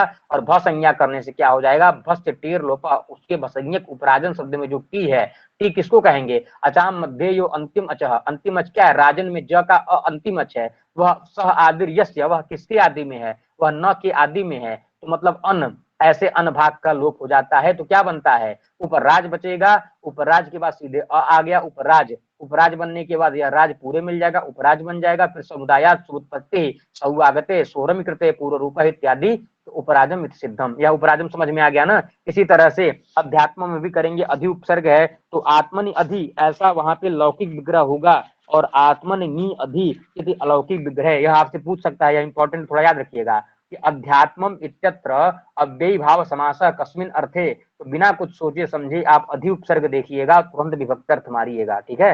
अरे समाप्त है क्या, रहने दें, बस ये दो ही बचा है, अब बस दो ही बचा है, खत्म कर देंगे पूरा कि कल के लिए छोड़ेंगे थोड़ी। अब यहाँ पे देखिएगा अध्यात्मम में तुरंत क्या कर देंगे, कहाँ गया यह अध्यात्मम, तो अध्यात्म भी आप लोग सिद्ध कर लेंगे, आत्मन जो है तुरंत आत्मनिमी अधि करेंगे, और फिर जो है मतलब विभक्ति अव्यय विभक्ति समास करेंगे, समास करने के फलस्वरूप क्या होगा, सुप का लुप करेंगे, अधि का पूर्व प्रयोग करेंगे तो अधि आत्मन बनेगा, फिर जो है समासांत टच प्रत्यय करेंगे और आएगा अधि आत्मन, फिर जो है भसंज्ञक भाग टी का लोप करेंगे तो अन का लोप हो जाएगा, अधि आत्मा बनेगा, सु आएगा और सु को क्या कर देंगे अध्यात्म, सु को भाई अध्यात्म शब्द अकारांत चूंकि हो गया है, हाँ विभक्ति में है मनोज जी, और अकारांत है, सु को अम कर देंगे, अध्यात्मम अंतिम में यण संधि कर देंगे, अध्यात्मम बन जाएगा। तो यहाँ पे जो है उपराजम अध्यात्मम यह दो शब्द निष्पन्न हो गए। अब यह कह दिया नपुंसकात अन्य तरस्याम, यह कहता है अनंतम यत् क्लीबम, अन हो अंत में जिसके, ऐसा नपुंसक लिंग का कोई मतलब वाचक शब्द हो, तदंतात अव्ययी भावात टच वाचा, तो वहां पे टच विकल्प से हो गया, तो उपचर्मम उपचर्म, यहाँ पे जो चर्म शब्द है ना, चर्म चर्मिड़ी ऐसे करके रूप चलता है और नपुंसक लिंगी है, तो यहाँ पे देखिए चर्मन शब्द है, चर्मन शब्द से ngस प्रत्यय कर दिए, चर्मणा समीपम उपचर्मम, तो चर्मणा समीपम चूंकि यह विकल्प से कर रहा है, जब टच प्रत्यय हो जाएगा तब उपचर्मम बनेगा, और जब टच प्रत्यय नहीं होगा तो यहाँ पर जो है तुरंत चर्मन शब्द चूंकि क्या है हलंत है, सु का लोप हो जाएगा, उपचर्म बनेगा। तो देखिए यहाँ पे इसको सिद्ध करते हैं। चर्मन शब्द से ngस आया, उप आया, अव्यय विभक्ति से समाज किए, सूक में या ngस निकाल दिए और उपसर्जनम पूर्वम से क्या कर दिए, प्रथमा निष्ठित क्या था, उप था, उसका पूर्व निपात कर दिए। उपचर्मन आ गया, नपुंसकात अन्य तरस्याम, क्योंकि चर्मन शब्द क्या है, नपुंसकवाची है, तो उपचर्मन में तुरंत टच प्रत्यय हो जाएगा, टच में अ बचेगा, उपचर्मन अ, उपचर्मन अ के बाद फल क्या मिलेगा, नस्त दिते, क्योंकि टच में यह मतलब अकारादि पर में है और तुरंत सब भसंज्ञक हो जाएंगे। भसंज्ञक होने से टी भाग का लोप हो जाएगा, चर्मन में अ का लोप हो अन का लोप हो जाएगा, चर्म आधा हो जाएगा, या पूरा जो आगे टच का अ था उसमें जैसे ही मिलेगा उपचर्म बनेगा। उपचर्म के बाद फिर समुदाय सु उत्पत्ति करेंगे और सु की उत्पत्ति के बाद सु को सीधे जो है अम कर देंगे, क्या बनेगा, उपचर्मम बनेगा। अन्यथा अगर यही टच न करते तो उपचर्मन में यह न जो है हलंत इत्यादि है और लास्ट में क्या होता, अन इत्यादि का लोप करने के बाद तुरंत जो है उपचर्म बन जाता। तो अगर पूछे पेपर में उपचर्मम यहाँ पर किस सूत्र से टच प्रत्यय है, तो आप सीधे दिमाग लगाइएगा कि भाई चर्मन शब्द नपुंसक लिंग है, नपुंसकादन तरस्याम लगेगा, अनश्च नहीं लगेगा। राजन और आत्मन दोनों शब्द नकारांत हैं और चर्मन शब्द भी नकारांत है, लेकिन दोनों में मतभेद क्या है, वह पुल्लिंग है या नपुंसक लिंग है। आगे चलते हैं। जया यह क्या कहता है कि जयंतात अव्ययीभाव टस्याप, यह भी टच प्रत्यय करने का एक सूत्र है। यह कहता है जयंत अव्ययीभाव से टच प्रत्यय होता है। जयंत किसको कहते हैं, झवय गड़दस से लेकर कपय तक के जितने वह प्रयोग आएंगे उसको झवय में आ जाएगा। और गौर से देखेंगे तो यहाँ पे पहले दूसरे तीसरे चौथे मतलब क च ट त क च ट त प और ऐसे करके पूरे शब्द आ जाते हैं, ख छ ठ द प ग ज ड द ब और घ ज ढ द ब। ऐसे वर्ग के पहले दूसरे तीसरे चारों अक्षर जो इसमें आ जाते हैं, किसमें, झयंत में आ जाते हैं। ज भ घ ढ द ख प छ ट त च ट क प स ख स ऐसे करके कपय तक जाता है ना। तो यहाँ पे झय के अंदर सारे अब्द आ गए। तो यह क्या कहता है, झयंत अव्ययी भाव से टच प्रत्यय विकल्प से होता है। उपसमिधम उपसमित, तो अब यहाँ पे समिध देखिएगा, उपसमिधम समिधा समीपम उपसमित, उपसमिधम या उपसमित। तो समिधा, समिधा शब्द चूंकि समित का जो ध है वह झय के अंतर्गत आता है कि नहीं आता है, बिल्कुल आता है। झवय घ ध ध आ गया ना, जो है झय प्रत्याहार के अंतर्गत। तो यहाँ पे समिध शब्द से जो है ngस विभक्ति, क्योंकि समिधा तो समिधा षष्ठ्यंत है तो समिध ngस उप कर दिए। अव्यय विभक्ति से समास कैसे ही करेंगे तो समिध समिध उप बनेगा। सुपो धातु प्रातिपदिकों से ngस निकल चुका है। फिर यह उप जो है किसका, समीप अर्थ का वाचक हो रहा है, इसलिए प्रथमांत है और उपसर्जन संज्ञा पूर्व प्रयोग कर देंगे, उपसमिध हो जाएगा। फिर झया इस सूत्र से टच प्रत्यय कर देंगे तो उपसमिध अ बनेगा, त के चूटू से संज्ञा लोप हो जाएगा और फिर उपसमिध और जाके यह आगे अ है और तुरंत मिल जाएगा उपसमिध। उपसमिध जैसे ही होगा फिर समुदाय उत्पत्ति नाभ्य भाव दतो, क्योंकि यह समिध शब्द जो हलंत था इसमें समासांत टच प्रत्यय लग चुका है और टच प्रत्यय का अ जाके मिल गया है, यह जो है क्या हो गया, अदंत हो गया। अनंत का फल क्या मिला, सु को अम बना दिए, उपसमिधम बना दिए। अब यह क्या कह रहा था, टच हुआ स्यात्, विकल्प से कर रहा था, मतलब एक बार टच होगा एक बार नहीं होगा, और जब नहीं होगा तब क्या होगा, उपसमिध हो जाएगा। कैसे हो जाएगा, अब भाई उपसमिध हुआ ही है यहाँ पर, अब यहाँ पे टच करना ही नहीं है। उपसमिध शब्द से सु लाएंगे, सु का लोप कर देंगे तो उपसमिध हो जाएगा। उपसमिध में वावसाने लगा देंगे तो यह जो है चर्त्व कर देगा। उपसमिध उपसमिध दो रूप सिद्ध हो जाएंगे, तो यह जो है एक समासांत टच में बनेगा और एक बिना समासांत के बनेगा। तो यह आपका अव्ययी भाव समास जो है आज कंप्लीट हुआ। सबको समझ में आया कि नहीं आया, बताइएगा। अब इसको कुछ एक चार्ट दिखा देते हैं, 10 मिनट का समय लेकर के, वह चार्ट देख लीजिए, 5 मिनट का समय लेकर के, फिर वह काम खत्म हो जाए जी। अब देखिए यहाँ पे चार्ट देख लीजिए, यहाँ केवल समाज के कुछ विशेष संज्ञा विनिर्मुक्त के कुछ उदाहरण फटाफट देखिए आप लोग। पूर्वम देखिएगा, पूर्वम अधिष्ट अधिष्ट पूर्व अभूत पूर्व नैक चाहे नैकधा, फिर उसके बाद आसमुद्र क्षितिशानाम आस, यह सारे जितने भी शब्द हैं यह थोड़ा सा देख लीजिएगा। यह जो है क्या है, विशेष संज्ञा के मतलब यह केवल समास के उदाहरण हैं। हाँ, और यह देखिए कि जितना मैं प्रयोग बताया हूँ उसके अर्थ देख लीजिएगा। अधिहरि में विभक्ति अर्थ में हुआ है, इसका लौकिक विग्रह यह है, अलौकिक विग्रह यह है। यह सारी चीजें आप लोग इस तरह से देखते रहेंगे तो इससे आपको वह मतलब वो अभी पता चल जाएगा किस अर्थ में है और क्या लौकिक विग्रह है और क्या अलौकिक विग्रह है। और इसी तरह से पूरा यथाशक्ति सहरि अनुजेष्टम सचक्रम सस्की सत्रिणम मत्ती साग्नि, देखिए साग्नि में देखिए लिखा है अंत शब्द साकल्यान्त वचन लिखा था ना, तो यहाँ पे देखिए हर चीज लिखा है, पूरा जो है अलौकिक विग्रह से लेकर लौकिक विग्रह किस अर्थ में हुआ है यह सारी चीजें, ठीक है, पूरा का पूरा लिखा हुआ है। और इसी तरह से तत्पुरुष समास में हो गया, तो तत्पुरुष अभी नहीं पढ़ना है, समासांत प्रत्यय भी आपको दिखा देते हैं। समासांत देखिए, अब समासांत जो अव्ययी भाव हम लोग देखे थे, तो यहाँ पर यहाँ पे आप आ जाइए, बताता हूँ कहाँ से अव्ययी भाव का। देखिएगा अब इतने जो कुछ शब्द हैं देखिए, इसमें ज्यादा नहीं है, लेकिन प्रतिविपासम यह जो है अव्ययी भाव शरत प्रवृत्तिभ्य से टच प्रत्यय करता है। अव्ययी भाव शरत प्रवृत्तिभ्य या उपजर्सम में भी लगता है। उपराजम अध्यात्म जो अभी पढ़े हैं यहाँ पे अनश्च लगता है और उपचर्मम चूंकि नपुंसक लिंग है, विकल्प से नपुंसकादि त्रस्याम करता है। इसी तरह से उपसंविधम में जो ध है यह मतलब झयंत है, इसलिए झ से विकल्प से बनता है। तो यह कुछ समासांत प्रत्यय है। इस चार्ट को देखेंगे, परीक्षा में यही तैयार कर लीजिए। और आप लोगों को एक बार मूल पढ़ लिया गया तो सबको समझ में आया होगा, एक बार बताइएगा। तो यह फुल क्लियर हुआ कि नहीं? हाँ, अब बताते हैं कि अब रात में 8:30 बजे के करीब जो हम बताए थे उसको, हाँ, अब 5 मिनट का समय ले लीजिए, चूंकि मतलब शायद 3 बजे से अनुसर का टेस्ट भी है। हाँ, 50 प्रश्न जो है हम 8:30 रात में अपलोड करेंगे। 50 मिनट का समय रहेगा, माइनस मार्किंग नहीं रहेगी। और तुरंत आपको क्या करना है, उसमें जुड़ जाना है। और आपको मतलब उसमें आपको प्रश्न इस तरह से आएंगे, सामने एक प्रश्न आएगा, पहला यहाँ पे लिखा रहेगा और नीचे ABCD लिखा रहेगा। इसको भी आपको आगे बढ़ाना है, इसको भी आगे बढ़ाना है। पता चला इसको आप नेक्स्ट नेक्स्ट करते रह गए और इसको बढ़ाए ही नहीं, तो आपका आंसर टिक नहीं होगा। मतलब दोनों को बढ़ाना है, दोनों मतलब एक आंसर शीट मतलब इस तरह से ABCD लिखा होगा, इसमें से चुनना है। और यहाँ पे एक क्वेश्चन होगा, यहाँ भी ऐसे इस तरह का मतलब एक चिन्ह लगा रहेगा आगे करने का, यहाँ भी। तो जब इसको मतलब इस प्रश्न को चुन करके यहाँ पे बी चुन लिए, तो तुरंत यहाँ पे इसको दबाना है और इसको दबाना है, तो दूसरा ABCD आ जाएगा। ऐसे स्थिति करके आप लोग 50-50 प्रश्न का उत्तर दीजिएगा और 9:30 बजे रात में वही क्वेश्चन ला करके यहाँ पे टिक लगा देंगे, कुछ बता देंगे। ठीक है हमारी। हाँ, अब देखिए, ब्राह्मण साहित्य, संहिता साहित्य, आरण्यक साहित्य और वेदांग और जो है वेदों का काल, यही तैयार करना है। आपके पास जो हम PDF दिए उससे भी तैयार कर लीजिए और कुछ उससे एक्स्ट्रा भी तैयार कर लीजिए। हाँ हाँ, बस वही खत्म करने जा रहा हूँ उर्मिला जी। हाँ, 100 क्वेश्चन का वो टेस्ट है ना, तो उसको आप लोग दे सकते हैं, हम भी चलेंगे, अभी देंगे। अभी थक तो गए लेकिन चलने देंगे, देखते हैं।